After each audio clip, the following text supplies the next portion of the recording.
सत श्री अकाल जी दा खालस टीवी देखने वाले देश दुनिया के साढ़े सारे दर्शकों का बहुत बहुत स्वागत है। पंजाब दीयां खास खबरां दे खास बुलेटिन दे नाल मैं हरशरण कौर। ਅੱਜ 22 नवंबर है, दिन सोमवार है। खबरां दे विस्तार तो पहलां तुहानूं खास ते वड्डियां खबरां दस दिंदे हां। प्रधानमंत्री मोदी दी अगवाई वाली केंद्री कैबिनेट आउंदी 14 नवंबर नूं आउंदे बुधवार नूं खेती कानूनां दी वापसी ते मोहर ला सकदी है। उधर संयुक्त किसान मोर्चे ने भी अपने पुराने जिहड़े सारे ऐलान ने उन्हां नूं उसे तरह बरकरार रखण दा ऐलान कीता है। अज लखनऊ दे विच किसान महापंचायत भी होवेगी अते 26 नवंबर नूं दिल्ली मोर्चिਆਂ ਦੇ ਉੱਤੇ ਵੱਡੇ ਇਕੱਠ ਕੀਤੇ ਜਾਣਗੇ। ਬਰੇਗੰਢ है ਜਿਹੜੀ ਉਹ ਮਨਾਈ ਜਾਏਗੀ ਤੇ ਅਗਲੀ ਰਣਨੀਤੀ ਉਲੀਕਣ ਦੇ ਲਈ 27 ਨੂੰ ਮੀਟਿੰਗ ਵੀ ਸੱਦ ਲਈ ਹੈ। ਉਦੋਂ ਤੱਕ 29 ਵਾਲਾ ਸੰਸਦ ਵੱਲ ਟਰੈਕਟਰ ਮਾਰਚ ਕੱਢਣ ਦਾ ਪ੍ਰੋਗਰਾਮ ਹੈ ਜਿਹੜਾ ਉਹ ਵੀ ਹਾਲੇ ਬਰਕਰਾਰ ਰਹੇਗਾ। 27 ਨੂੰ ਕੁਝ ਵੀ ਹੋਰ ਐਲਾਨ ਕੀਤਾ ਜਾ ਸਕਦਾ ਹੈ, ਇਸ ਦੀ ਸੰਭਾਵਨਾ ਤੋਂ ਵੀ ਇਨਕਾਰ ਨਹੀਂ ਹੈ। किसान लीडर ने कल प्रधानमंत्री नरेंद्र मोदी के नाम खुली चिट्ठी भी लिखी है। अपनियां जड़ियां मंगां होर रहिंदियां ने तीन खेती कानूनां तो इलावा, क्योंकि तीन खेती कानूनां नूं रद्द करन दी मंग तां हुण उठी है जदों मोदी सरकार ये कानून लैके आई है। उस तो पहलां दीयां जड़ियां मंगां ते उस तो बाद दीयां जड़ियां मंगां हाले विच विचाले लटकियां पईयां ने, ਉਹ ਸਾਰੀਆਂ याद करवाउण दे लई प्रधानमंत्री मोदी नूं चिट्ठी लिखी गई है। उधर पंजाब ते हरियाणा तो दिल्ली नूं वहीरां घत लईआं ने किसानां ने जदों तो 19 नवंबर नूं प्रधानमंत्री ने खेती कानून रद्द करन दा ऐलान किया है। उस तो बाद लगातार बॉर्डरां ते रौनक वध गई है। जत्थियां दे जत्थे ने जिहड़े ओह दिल्ली वल नूं जा रहे ने। 23, 24 ते 25 नवंबर नूं वड्डी गिणती विच काफले ने जिहड़े ट्रैक्टर ट्रालियां दे उत्ते ते अपने होर निजी वाहनां दे उत्ते दिल्ली मोर्चिਆਂ ਦੇ ਉੱਤੇ ਪਹੁੰਚਣਗੇ। ਤਿਆਰੀਆਂ ਨੇ ਜਿਹੜੀਆਂ ਉਹ ਤੁਸੀਂ ਤਸਵੀਰਾਂ ਦੇ ਵਿੱਚ ਦੇਖ ਸਕਦੇ ਹੋ। ਪੂਰਾ ਉਤਸ਼ਾਹ ਹੈ ਜਿਹੜਾ ਉਹ ਕਿਸਾਨਾਂ ਦੇ ਵਿੱਚ ਭਰ ਗਿਆ ਹੈ। ਸਿਰਫ ਕਿਸਾਨਾਂ ਹੀ ਨਹੀਂ, ਕਿਸਾਨਾਂ ਦੇ ਹਮਾਇਤੀਆਂ ਦਾ ਵੀ ਬਹੁਤ ਵੱਡਾ ਯੋਗਦਾਨ ਹੈ। ਜਿਨ੍ਹਾਂ ਕੋਲੇ ਜ਼ਮੀਨਾਂ ਨਹੀਂ ਹਨ, ਜਿਹੜੇ ਕਿਸਾਨ ਨਹੀਂ ਵੀ ਹਨ ਪਰ ਜ਼ਮੀਰਾਂ ਵਾਲੇ ਨੇ, ਪਰ ਜਾਣਦੇ ਨੇ ਕਿ ਅੰਨਦਾਤਾ ਤੋਂ ਬਿਨਾਂ ਅਸੀਂ ਭੁੱਖੇ ਮਰ ਜਾਵਾਂਗੇ। ਅੰਨਦਾਤਾ ਤੋਂ ਬਿਨਾਂ ਇਹ ਦੇਸ਼ ਹੈ ਜਿਹੜਾ ਉਹ ਜਿਉਂਦਾ ਨਹੀਂ ਰਹਿ ਸਕਦਾ, ਦੁਨੀਆ ਜਿਹੜੀ ਉਹ ਜਿਉਂਦੀ ਨਹੀਂ ਰਹਿ ਸਕਦੀ। ਉਹ ਸਾਰੇ ਜਿਹੜੇ ਹਮਾਇਤੀ ਨੇ ਉਹਨਾਂ ਨੇ ਵੀ ਵਹੀਰਾਂ ਘੱਤ ਲਈਆਂ ਨੇ ਤੇ ਹਮਾਇਤੀ ਨੇ ਜਿਹੜੇ ਕਿਸਾਨ ਵੀ ਨਹੀਂ ਹੈਗੇ ਉਹ ਇੱਕ ਸਾਲ ਤੋਂ ਬਾਰਡਰਾਂ ਤੇ ਡਟੇ ਵੀ ਹੋਏ ਨੇ। ਸੋ ਇੱਕ ਵੱਡੀ ਜਿੱਤ ਇਸ ਨੂੰ ਮੰਨਿਆ ਜਾ ਰਿਹਾ ਹੈ। ਹਾਲਾਂਕਿ ਲਿਖਤੀ ਭਰੋਸੇ ਦੀ ਜਿਹੜੀ ਲਿਖਤੀ ਰੱਦ ਕਰਨ ਦੀ ਉਡੀਕ ਹੈ ਉਹ ਵੀ ਕੀਤੀ ਜਾ ਰਹੀ ਹੈ। ਖੇਤੀ ਕਾਨੂੰਨ ਰੱਦ ਹੋਣ ਤੇ ਸਿਰਫ ਕਿਸਾਨ ਜਾਂ ਕਿਸਾਨਾਂ ਦੇ ਹਮਾਇਤੀ ਨਹੀਂ ਬਲਕਿ ਸਨਅਤਕਾਰ ਵੀ ਬਾਗੋ ਬਾਗ ਨੇ। ਲੁਧਿਆਣਾ ਦੇ ਜਿਹੜੇ ਸਨਅਤਕਾਰ ਵਪਾਰੀ ਹੈਗੇ ਨੇ ਉਹਨਾਂ ਨੂੰ ਕਾਰੋਬਾਰ ਦੇ ਵਿੱਚ ਤੇਜ਼ੀ ਆਉਣ ਦੀ ਹੁਣ ਉਮੀਦ ਹੈ। 1 ਸਾਲ ਤੋਂ ਦੂਸਰੇ ਸੂਬਿਆਂ ਦੇ ਵਪਾਰੀ ਘੱਟ ਆ ਰਹੇ ਸੀ ਤੇ ਪੰਜਾਬ ਦੇ ਵਪਾਰ ਨੂੰ ਕਰੋੜਾਂ ਦਾ ਘਾਟਾ ਵੀ ਪਿਆ ਹੈ। ਸੋ ਹਰ ਕੋਈ ਖੇਤੀ ਕਾਨੂੰਨ ਰੱਦ ਹੋਣ ਤੇ ਬਾਗੋ ਬਾਗ ਹੈ, ਬੀਜੇਪੀ ਨੂੰ ਛੱਡ ਕੇ ਸ਼ਾਇਦ, ਕਿਉਂਕਿ ਬੀਜੇਪੀ ਦੇ ਜਿਹੜੇ ਲੀਡਰ ਹੈਗੇ ਨੇ ਅੰਦਰੋਂ ਅੰਦਰੀ ਤਾਂ ਪੂਰੇ ਧੁਖ ਰਹੇ ਨੇ। ਹਾਲਾਂਕਿ ਪ੍ਰਧਾਨ ਮੰਤਰੀ ਮੋਦੀ ਦੇ ਐਲਾਨ ਤੋਂ ਬਾਅਦ ਉਹਨਾਂ ਦੀ ਸ਼ਲਾਘਾ ਜ਼ਰੂਰ ਕਰ ਰਹੇ ਨੇ, ਪਰ ਕੰਗਨਾ ਰਣੌਤ ਵਰਗਿਆਂ ਨੂੰ ਤਕਲੀਫ ਹੈ ਜਿਹੜੀ ਉਹ ਹੋਈ ਪਈ ਹੈ ਤੇ ਉਹ ਊਲ ਜਲੂਲ ਬਿਆਨਬਾਜ਼ੀਆਂ ਵੀ ਕਰ ਰਹੇ ਨੇ। ਜਿਵੇਂ ਹੀ ਖੇਤੀ ਕਾਨੂੰਨ ਰੱਦ ਹੋਣ ਦੀਆਂ ਖਬਰਾਂ ਆਈਆਂ ਨੇ, ਪੰਜਾਬ ਦੇ ਵਿੱਚ ਜ਼ਮੀਨਾਂ ਦਾ ਮੁੱਲ ਵੀ ਮੁੜ ਤੋਂ ਪੈਣ ਲੱਗਿਆ। ਖੇਤ ਝੂਮ ਉੱਠੇ ਨੇ। ਖੇਤੀ ਕਾਨੂੰਨ ਬਣਨ ਤੋਂ ਬਾਅਦ ਜ਼ਮੀਨਾਂ ਦੇ ਭਾਅ ਥੱਲੇ ਡਿੱਗਣ ਲੱਗੇ ਸੀ, ਜ਼ਮੀਨਾਂ ਦੀ ਖਰੀਦੋ ਫਰੋਖਤ ਰੁਕ ਗਈ ਸੀ, ਪਰ ਹੁਣ ਜ਼ਮੀਨਾਂ ਦੇ ਭਾਅ ਮੁੜ ਵੱਧ ਗਏ ਨੇ। ਠੇਕੇ ਵਾਲੀਆਂ ਜ਼ਮੀਨਾਂ ਦੀ ਵੀ ਪੁੱਛ ਗਿੱਛ ਹੈ ਜਿਹੜੀ ਉਹ ਵੱਧ ਗਈ ਹੈ। ਕੱਲ੍ਹ ਨੂੰ 23 ਨਵੰਬਰ ਨੂੰ ਮਜ਼ਦੂਰ ਜਥੇਬੰਦੀਆਂ ਨੇ ਜਿਹੜੀਆਂ ਪੰਜਾਬ ਦੀਆਂ, ਉਹਨਾਂ ਦੀ ਮੁੱਖ ਮੰਤਰੀ ਚਰਨਜੀਤ ਸਿੰਘ ਚੰਨੀ ਦੇ ਨਾਲ ਬੈਠਕ ਹੋਊਗੀ, ਪਰ ਉਹਨਾਂ ਨੇ ਐਲਾਨ ਕਰ ਦਿੱਤਾ ਕਿ ਜੇ ਮਜ਼ਦੂਰਾਂ ਦੇ ਮਸਲੇ ਹੱਲ ਨਾ ਹੋਏ ਤਾਂ ਅਸੀਂ ਰੇਲਾਂ ਜਾਮ ਕਰ ਦਿਆਂਗੇ। ਉਧਰ ਪੰਜਾਬ ਕਾਂਗਰਸ ਦੇ ਪ੍ਰਧਾਨ ਨਵਜੋਤ ਸਿੰਘ ਸਿੱਧੂ ਨੇ ਵੀ ਕਿਸਾਨਾਂ ਨੂੰ ਅਲਰਟ ਕੀਤਾ ਹੈ। ਕਹਿੰਦੇ ਕੇਂਦਰ ਸਰਕਾਰ MSP ਭੋਜਨ ਸੁਰੱਖਿਆ ਤੇ PDS ਨੂੰ ਖਤਮ ਕਰਨ ਦੀ ਸਾਜ਼ਿਸ਼ ਜਾਰੀ ਰੱਖੇਗੀ। ਟਵੀਟ ਤੇ ਟਵੀਟ ਕੀਤੇ ਨੇ ਨਵਜੋਤ ਸਿੰਘ ਸਿੱਧੂ ਨੇ। ਕੈਪਟਨ ਅਮਰਿੰਦਰ ਸਿੰਘ ਨੇ ਪਟਿਆਲਾ ਤੋਂ ਹੀ ਚੋਣ ਲੜਨ ਦਾ ਐਲਾਨ ਕਰ ਦਿੱਤਾ ਹੈ ਤੇ ਮਹਾਰਾਣੀ ਪ੍ਰਨੀਤ ਕੌਰ ਨੇ ਵੀ ਹਮਾਇਤ ਕਰ ਦਿੱਤੀ ਹੈ। ਕਹਿੰਦੀ ਮੈਂ ਸਭ ਤੋਂ ਪਹਿਲਾਂ ਆਪਣੇ ਪਰਿਵਾਰ ਦੇ ਨਾਲ ਖੜੀ ਹਾਂ। ਜਦੋਂ ਪੱਤਰਕਾਰਾਂ ਨੇ ਸਵਾਲ ਪੁੱਛਿਆ ਕੈਪਟਨ ਸਾਹਿਬ ਦੀ ਬਣਾਈ ਪਾਰਟੀ ਬਾਰੇ ਤਾਂ ਪ੍ਰਨੀਤ ਕੌਰ ਦਾ ਇਹ ਜਿਹੜਾ ਜਵਾਬ ਸੀਗਾ। ਸੋ ਸਿਆਸਤ ਦੇ ਵਿੱਚ ਹਲਚਲ ਕਦੋਂ ਵੀ ਕਿਸੇ ਵੇਲੇ ਵੀ ਤੇ ਕੁਝ ਵੀ ਹੋ ਸਕਦੀ ਹੈ। ਉਧਰ ਬੀਜੇਪੀ ਨੇ ਅਕਾਲੀ ਦਲ ਨੂੰ ਫੇਰ ਸੱਦਾ ਦਿੱਤਾ। ਕਹਿੰਦੇ ਪਰ ਹੁਣ ਵੱਡੇ ਭਰਾ ਦੀ ਹੈਸੀਅਤ ਦੇ ਵਿੱਚ ਨਹੀਂ, ਅਕਾਲੀ ਦਲ ਛੋਟੇ ਭਰਾ ਦੀ ਹੈਸੀਅਤ ਦੇ ਵਿੱਚ ਮੁੜ ਤੋਂ ਸਾਡੇ ਨਾਲ ਜਿਹੜਾ ਹੈਗਾ ਆ ਕੇ ਜੁੜ ਸਕਦਾ ਹੈ। ਅਕਾਲੀ ਦਲ ਨੂੰ ਛੋਟੇ ਭਰਾ ਵਾਂਗ ਮੁੜ ਜੀ ਆਇਆਂ ਕਹਿ ਸਕਦੇ ਹਾਂ, ਇਹ ਕਿਹਾ ਹੈ ਬੀਜੇਪੀ ਦੇ ਜਨਰਲ ਸਕੱਤਰ ਤੇ ਪੰਜਾਬ, ਚੰਡੀਗੜ੍ਹ ਤੇ ਉੱਤਰਾਖੰਡ ਦੇ ਇੰਚਾਰਜ ਦੁਸ਼ਯੰਤ ਗੌਤਮ ਨੇ। ਹਾਲਾਂਕਿ ਅਕਾਲੀ ਦਲ ਦਾ ਕੋਈ ਵੀ ਪ੍ਰਤੀਕਰਮ ਇਸ ਤੇ ਨਹੀਂ ਹੈ ਤੇ ਜੇ ਉਹਨਾਂ ਦੀ ਪੱਕੀ ਨਾ ਹੁੰਦੀ ਤੇ ਸ਼ਾਇਦ ਉਸੇ ਵੇਲੇ ਪ੍ਰਤੀਕਰਮ ਦੇ ਦਿੰਦੇ ਕਿ ਅਸੀਂ ਤਾਂ ਬੀਜੇਪੀ ਦੇ ਵਿੱਚ ਮੁੜ ਕੇ ਆਉਣਾ ਹੀ ਨਹੀਂ ਹੈਗਾ। ਸ਼ਾਇਦ ਸੋਚ ਵਿਚਾਰ ਕੇ ਪਾਰਟੀ ਸੁਖਬੀਰ ਬਾਦਲ ਇਹ ਬਿਆਨ ਹੈ ਜਿਹੜਾ ਉਹ ਦੇਣ ਬਾਰੇ ਸੋਚ ਰਹੇ ਹੋਣਗੇ।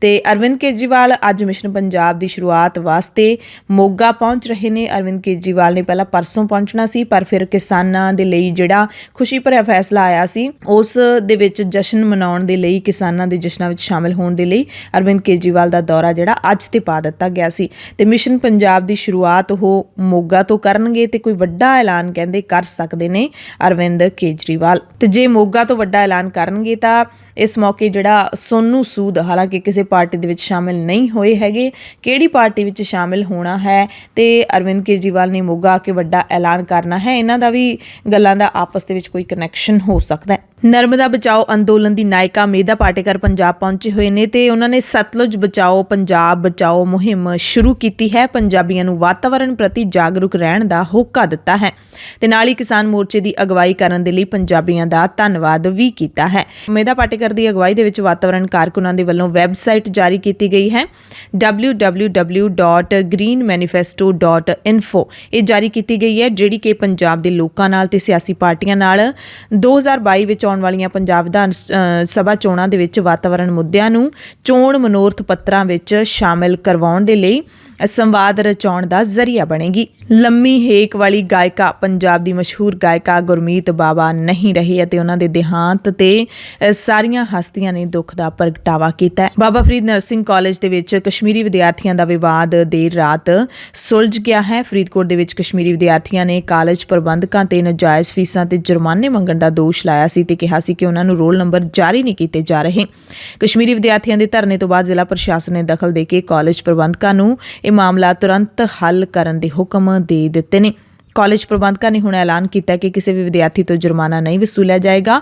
ਪੇਪਰਾਂ ਤੋਂ ਪਹਿਲਾਂ ਸਾਰੇ ਵਿਦਿਆਰਥੀਆਂ ਨੂੰ ਰੋਲ ਨੰਬਰ ਦੇ ਦਿੱਤੇ ਜਾਣਗੇ। ਡੀਸੀ ਵਿਮਲ ਕੁਮਾਰ ਨੇ ਵੀ ਕਹਿ ਦਿੱਤਾ ਹੈ ਕਿ ਜੇ ਕਾਲਜ ਦੇ ਵਿੱਚ ਕਿਸੇ ਵੀ ਵਿਦਿਆਰਥੀ ਦੇ ਨਾਲ ਵਿਤਕਰਾ ਹੋਇਆ ਤਾਂ ਕਾਲਜ ਖਿਲਾਫ ਤੁਰੰਤ ਕਾਨੂੰਨੀ ਕਾਰਵਾਈ ਕੀਤੀ ਜਾਵੇਗੀ। ਮੁੱਖ ਮੰਤਰੀ ਚਰਨਜੀਤ ਸਿੰਘ ਚੰਨੀ ਦੇ ਐਲਾਨ ਵੀ ਚਿੱਟਾ ਹਾਥੀ ਸਾਬਿਤ ਹੋਣ ਲੱਗੇ ਨੇ। ਨਾ ਹੀ ਤਾਂ ਬਦਲੀਆਂ ਦੇ ਹੁਕਮ ਲਾਗੂ ਹੋਏ ਨੇ ਜਿਹੜੇ ਚੰਨੀ ਸਾਹਿਬ ਨੇ ਕੀਤੇ ਸੀ ਤੇ ਨਾ ਹੀ ਖਾਲੀ ਅਸਾਮੀਆਂ ਨੇ ਜਿਹੜੀਆਂ ਉਹ ਭਰੀਆਂ ਜਾ ਰਹੀਆਂ ਨੇ। ਦਰਅਸਲ ਮੁੱਖ ਮੰਤਰੀ ਚਰਨਜੀਤ ਸਿੰਘ ਚੰਨੀ ਨੇ ਸੀਐਮ ਬਣਨ ਤੋਂ ਕੁਝ ਦਿਨ ਬਾਅਦ ਹੀ ਐਲਾਨ ਕਰ ਦਿੱਤਾ ਸੀ ਕਿ ਵੱਖ-ਵੱਖ ਸਟੇਜਾਂ ਤੋਂ ਅਧਿਆਪਕਾਂ ਨੂੰ ਨੇੜੇ ਦੇ ਸਟੇਸ਼ਨ ਨੇ ਜਿਹੜੇ ਉਹ ਦਿੱਤੇ ਜਾਣ, ਬਦਲੀਆਂ ਤੁਰੰਤ ਕੀਤੀਆਂ ਜਾਣ। ਪਰ ਬਾਵਜੂਦ ਉਸ ਦੇ ਬਦਲੀਆਂ ਦੇ ਐਲਾਨ ਕਰਨ ਦੇ ਬਾਵਜੂਦ ਅਮਲੀ ਰੂਪ ਨਹੀਂ ਦਿੱਤਾ ਜਾ ਰਿਹਾ ਤੇ ਅਧਿਆਪਕਾਂ ਨੇ ਸੰਘਰਸ਼ ਦੀ ਚੇਤਾਵਨੀ ਹੈ ਜਿਹੜੀ ਉਹ ਦੇ ਦਿੱਤੀ ਹੈ। ਅਧਿਆਪਕਾਂ ਦੇ ਵਿੱਚ ਰੋਸ ਪਾਇਆ ਜਾ ਰਿਹਾ ਹੈ। ਚੰਨੀ ਸਾਹਿਬ ਜਿਹੜੇ ਕਿ ਮੁਲਾਜ਼ਮਾਂ ਨੂੰ ਆਪਣੇ ਭਰਾ ਕਹਿੰਦੇ ਨੇ, ਆਪਣੇ ਜਿਹੜਾ ਹੈਗਾ ਭਾਈਚਾਰੇ ਦੇ ਮੈਂਬਰ ਦੱਸਦੇ ਨੇ, ਪਰ ਉਹਨਾਂ ਦੇ ਜਿਹੜੇ ਐਲਾਨ ਨੇ ਉਹ ਫੋਕੇ ਹੀ ਸਾਬਤ ਹੋ ਰਹੇ ਨੇ। ਤੇ ਪੰਜਾਬ ਦੇ ਕੱਚੇ ਮੁਲਾਜ਼ਮਾਂ ਨੇ ਵੀ ਕਾਂਗਰਸ ਸਰਕਾਰ ਦੇ ਖਿਲਾਫ ਖਰੜ ਦੇ ਵਿੱਚ ਵੱਡੀ ਰੈਲੀ ਕੱਢੀ, ਵਾਅਦਾ ਖਿਲਾਫੀ ਦਾ ਦੋਸ਼ ਲਾਇਆ ਹੈ, ਜਿਸ ਤੋਂ ਬਾਅਦ ਪ੍ਰਸ਼ਾਸਨ ਨੇ 24 ਨਵੰਬਰ ਨੂੰ ਸੀਐਮ ਦਫ਼ਤਰ ਦੇ ਨਾਲ ਮੀਟਿੰਗ ਤੈਅ ਕਰਵਾ ਦਿੱਤੀ ਹੈ। ਕੱਲ ਕੱਢੀ ਗਈ ਰੈਲੀ ਦੇ ਵਿੱਚ ਪੰਜਾਬ ਭਰ ਤੋਂ ਮਾਣ ਭੱਤਾ ਵਰਕਰਾਂ ਤੇ ਕੱਚੇ ਮੁਲਾਜ਼ਮਾਂ ਨੇ ਸ਼ਮੂਲੀਅਤ ਕੀਤੀ। ਉਹਨਾਂ ਦੋਸ਼ ਲਾਇਆ ਕਿ 36000 ਮੁਲਾਜ਼ਮਾਂ ਨੂੰ ਪੱਕੇ ਕਰਨ ਦੇ ਇਸ਼ਤਿਹਾਰ ਤਾਂ ਲਾ ਦਿੱਤੇ ਗਏ ਨੇ ਪਰ ਇੱਕ ਵੀ ਮੁਲਾਜ਼ਮ ਹਲੇ ਪੱਕਾ ਨਹੀਂ ਕੀਤਾ ਗਿਆ ਤੇ 5 ਦਸੰਬਰ ਨੂੰ ਜਲੰਧਰ ਦੇ ਵਿੱਚ ਰੈਲੀ ਦਾ ਐਲਾਨ ਵੀ ਕਰ ਦਿੱਤਾ ਗਿਆ। ਉਧਰ ਮੁੱਖ ਮੰਤਰੀ ਚਰਨਜੀਤ ਸਿੰਘ ਚੰਨੀ ਅਤੇ ਨਵਜੋਤ ਸਿੰਘ ਸਿੱਧੂ ਅੱਜ ਲੁਧਿਆਣਾ ਪਹੁੰਚ ਰਹੇ ਨੇ। ਕਾਂਗਰਸ ਵੀ ਆਪਣੀਆਂ ਜਿਹੜੀਆਂ ਸਰਗਰਮੀਆਂ ਨੇ ਉਹ ਸ਼ੁਰੂ ਕਰ ਰਹੀ ਹੈ। ਕੇਜਰੀਵਾਲ ਜਿੱਥੇ ਜਲੰਧਰ ਪਹੁੰਚਣਗੇ ਉੱਥੇ ਚੰਨੀ ਤੇ ਸਿੱਧੂ ਲੁਧਿਆਣੇ ਪਹੁੰਚਣਗੇ। ਪਨਬਸ ਤੇ ਪੀਆਰਟੀਸੀ ਕਾਮਿਆਂ ਨੇ ਵੀ ਆਪਣੀਆਂ ਮੰਗਾਂ ਦੀ ਪੂਰਤੀ ਲਈ ਵਿੱਢਿਆ ਜਿਹੜਾ ਸੰਘਰਸ਼ ਹੈ ਉਸ ਦੀ ਲੜੀ ਦੇ ਤਹਿਤ 23 ਨਵੰਬਰ ਨੂੰ ਯਾਨੀ ਕਿ ਕੱਲ ਨੂੰ ਫਿਰ ਤੋਂ ਪੰਜਾਬ ਪੱਧਰ ਤੇ ਅਣਮਿੱਥੇ ਸਮੇਂ ਦੇ ਲਈ ਮੁਕੰਮਲ ਹੜਤਾਲ ਦਾ ਐਲਾਨ ਕਰ ਦਿੱਤਾ ਹੈ। ਇਹਨਾਂ ਦੀ ਪਿਛਲੇ ਮਹੀਨੇ ਸਰਕਾਰ ਦੇ ਨਾਲ ਬੈਠਕ ਹੋਈ ਸੀ। ਸਰਕਾਰ ਨੇ 20 ਦਿਨ ਦਾ ਸਮਾਂ ਮੰਗਿਆ ਸੀ ਪਰ ਸਰਕਾਰ ਨੇ ਕੱਚੇ ਮੁਲਾਜ਼ਮ ਹਾਲੇ ਤੱਕ ਪੱਕੇ ਨਹੀਂ ਕੀਤੇ। ਇਸ ਕਰਕੇ ਪੀਆਰਟੀਸੀ ਦੇ 27 ਡਿਪੂ ਕੱਲ ਤੋਂ ਬੰਦ ਰਹਿਣਗੇ। ਅਣਮਿੱਥੇ ਸਮੇਂ ਦੀ ਹੜਤਾਲ ਰਹੇਗੀ ਯਾਨੀ ਕਿ ਪੰਜਾਬ ਵਾਸੀਆਂ ਨੂੰ ਮੁੜ ਤੋਂ ਜਿਹੜਾ ਖੱਜਲ ਖੁਆਰੀ ਦਾ ਸਾਹਮਣਾ ਕਰਨਾ ਪਏਗਾ ਕਿਉਂਕਿ ਬੱਸਾਂ ਬੰਦ ਰਹਿਣਗੀਆਂ ਤੇ ਕਾਫੀ ਦਿੱਕਤ ਹੈ ਜਿਹੜੀ ਆਮ ਲੋਕਾਂ ਨੂੰ ਆਏਗੀ। ਪੰਜਾਬ ਦੀਆਂ ਖਾਸ ਖਬਰਾਂ ਦੀ ਖਾਸ ਬੁਲੇਟਿਨ ਦੇ ਵਿੱਚ ਹੁਣ ਖਬਰਾਂ ਵਿਸਤਾਰ ਦੇ ਨਾਲ। ਸਿੰਘੂ ਬਾਰਡਰ ਦੀਆਂ ਤਸਵੀਰਾਂ ਤੁਹਾਨੂੰ ਦਿਖਾਉਂਦੇ ਆ ਜਿੱਥੇ ਗੁਰੂ ਨਾਨਕ ਸਾਹਿਬ ਦੇ ਪ੍ਰਕਾਸ਼ ਪੁਰਬ ਨੂੰ ਸਮਰਪਿਤ 21 ਨਵੰਬਰ ਐਤਵਾਰ ਨੂੰ ਨਗਰ ਕੀਰਤਨ ਸਜਾਇਆ ਗਿਆ। ਨਿਹੰਗ ਸਿੰਘਾਂ ਦੇ ਵੱਲੋਂ ਸਾਰਾ ਇਹ ਪ੍ਰਬੰਧ ਕੀਤਾ ਗਿਆ ਅਤੇ ਮੋਰਚੇ ਦੇ ਵਿੱਚ ਸ਼ਾਮਿਲ ਹਰ ਕਿਸਾਨ ਨੇ, ਹਰ ਸੰਘਰਸ਼ੀ ਯੋਧੇ ਨੇ ਇਸ ਨਗਰ ਕੀਰਤਨ ਦੇ ਵਿੱਚ ਹਿੱਸਾ ਲਿਆ ਤੇ ਘੋੜਿਆਂ ਦੇ ਨਾਲ ਨਿਹੰਗ ਸਿੰਘ ਫੌਜਾਂ ਵੀ ਇਸ ਨਗਰ ਕੀਰਤਨ ਦੇ ਵਿੱਚ ਸ਼ਾਮਿਲ ਹੋਈਆਂ। ਇਸ ਤੋਂ ਪਹਿਲਾਂ ਜੋ ਪਿਛਲੇ ਸਾਲ ਵਾਲਾ ਗੁਰੂ ਨਾਨਕ ਸਾਹਿਬ ਪਾਤਸ਼ਾਹ ਦਾ ਪ੍ਰਕਾਸ਼ ਪੁਰਬ ਸੀ ਉਹ ਹਾਲਾਂਕਿ ਕਿਸਾਨਾਂ ਨੇ ਉਦੋਂ ਤੱਕ ਕਿਸਾਨ ਦਿੱਲੀ ਬਾਰਡਰਾਂ ਤੇ ਨਹੀਂ ਪਹੁੰਚੇ ਸੀ। ਉਹ ਪ੍ਰਕਾਸ਼ ਪੁਰਬ ਹੈ ਜਿਹੜਾ ਉਹ ਆਪੋ ਆਪਣੇ ਘਰਾਂ ਦੇ ਵਿੱਚ ਆਪੋ ਆਪਣੀਆਂ ਪਸੰਦੀਦਾ ਥਾਵਾਂ ਤੇ ਗੁਰੂ ਘਰਾਂ ਦੇ ਵਿੱਚ ਮਨਾਇਆ ਸੀ। ਪਰ ਇਸ ਵਾਰੀ ਵਾਲਾ ਪ੍ਰਕਾਸ਼ ਪੁਰਬ ਹੈ ਜਿਹੜਾ ਉਹ ਕਿਸਾਨਾਂ ਨੇ ਬਹੁਤ ਦੁੱਗਣੀਆਂ ਖੁਸ਼ੀਆਂ ਦੇ ਨਾਲ ਆਪਾਂ ਕਹਿ ਸਕਦੇ ਹਾਂ ਮਨਾਇਆ ਹੈ। 20 ਨਵੰਬਰ ਨੂੰ ਵੀ ਸਾਰਾ ਦਿਨ ਸਟੇਜ ਦੇ ਉੱਤੇ ਧਾਰਮਿਕ ਗਤੀਵਿਧੀਆਂ ਨੇ ਜਿਹੜੀਆਂ ਉਹ ਚੱਲਦੀਆਂ ਰਹੀਆਂ। ਨਗਰ ਕੀਰਤਨ ਦੀਆਂ ਦੀਆਂ ਤਸਵੀਰਾਂ ਤੁਸੀਂ ਦੇਖ ਸਕਦੇ ਹੋ ਤੇ ਇਹਨਾਂ ਤਸਵੀਰਾਂ ਦੇ ਵਿੱਚ ਬਾਪੂ ਸੰਤੋਖ ਸਿੰਘ ਵਰਗੇ ਜਿਹੜੇ ਸੰਘਰਸ਼ੀ ਬਜ਼ੁਰਗ ਜਿਹੜੇ ਇੱਕ ਦਿਨ ਵੀ ਆਪਣੇ ਘਰਾਂ ਨੂੰ ਨਹੀਂ ਮੁੜੇ ਹੈਗੇ, ਇੱਕ ਦਿਨ ਵੀ ਇਸ ਮੋਰਚੇ ਦੇ ਵਿੱਚੋਂ ਗੈਰ ਹਾਜ਼ਰ ਨਹੀਂ ਹੋਏ, ਉਹ ਵੀ ਇਸ ਨਗਰ ਕੀਰਤਨ ਦੇ ਵਿੱਚ ਮੌਜੂਦ ਸਨ। ਸ਼੍ਰੀ ਗੁਰੂ ਗ੍ਰੰਥ ਸਾਹਿਬ ਜੀ ਦੀ ਅਗਵਾਈ ਦੇ ਵਿੱਚ ਪੰਜ ਪਿਆਰਿਆਂ ਦੀ ਮੌਜੂਦਗੀ ਦੇ ਵਿੱਚ ਇਹ ਨਗਰ ਕੀਰਤਨ ਹੈ ਜਿਹੜਾ ਉਹ ਸਜਾਇਆ ਗਿਆ। ਅਗਲੀ ਅਹਿਮ ਖਬਰ ਖੇਤੀ ਕਾਨੂੰਨਾਂ ਦੇ ਰੱਦ ਕਰਨ ਦੇ ਨਾਲ ਜੁੜੀ ਹੋਈ ਹੈ। ਖਬਰਾਂ ਨੇ ਕਿ ਮੋਦੀ ਸਰਕਾਰ ਹੁਣ ਖੇਤੀ ਕਾਨੂੰਨ ਰੱਦ ਕਰਨ ਦਾ ਪੱਕਾ ਫੈਸਲਾ ਲੈ ਹੀ ਚੁੱਕੀ ਹੈ, ਕਿਉਂਕਿ ਕੇਂਦਰੀ ਮੰਤਰੀ ਮੰਡਲ ਦੀ ਆਉਂਦੇ ਬੁੱਧਵਾਰ ਯਾਨੀ ਕਿ 24 ਨਵੰਬਰ ਨੂੰ ਬੈਠਕ ਹੋਣ ਜਾ ਰਹੀ ਹੈ। ਉਸ ਦੇ ਵਿੱਚ ਕੈਬਨਿਟ ਹੈ ਜਿਹੜੀ ਉਹ 3 ਖੇਤੀ ਕਾਨੂੰਨਾਂ ਨੂੰ ਵਾਪਸ ਲੈਣ ਦੇ ਬਿੱਲਾਂ ਨੂੰ ਹਰੀ ਝੰਡੀ ਦੇ ਸਕਦੀ ਹੈ। ਸੂਤਰ ਦੱਸਦੇ ਨੇ ਕਿ ਬਿੱਲ ਫਿਰ ਸੰਸਦ ਦੇ ਆਉਂਦੇ ਸੈਸ਼ਨ ਦੇ ਵਿੱਚ ਪੇਸ਼ ਕੀਤੇ ਜਾਣਗੇ, ਜਿਹੜਾ ਕਿ 29 ਨਵੰਬਰ ਤੋਂ ਸ਼ੁਰੂ ਹੋਣ ਜਾ ਰਿਹਾ ਹੈ। ਇਹ ਖਬਰ ਹੈ ਜਿਹੜੀ ਤਾਜ਼ਾ ਖਬਰ ਮਿਲੀ ਹੈ।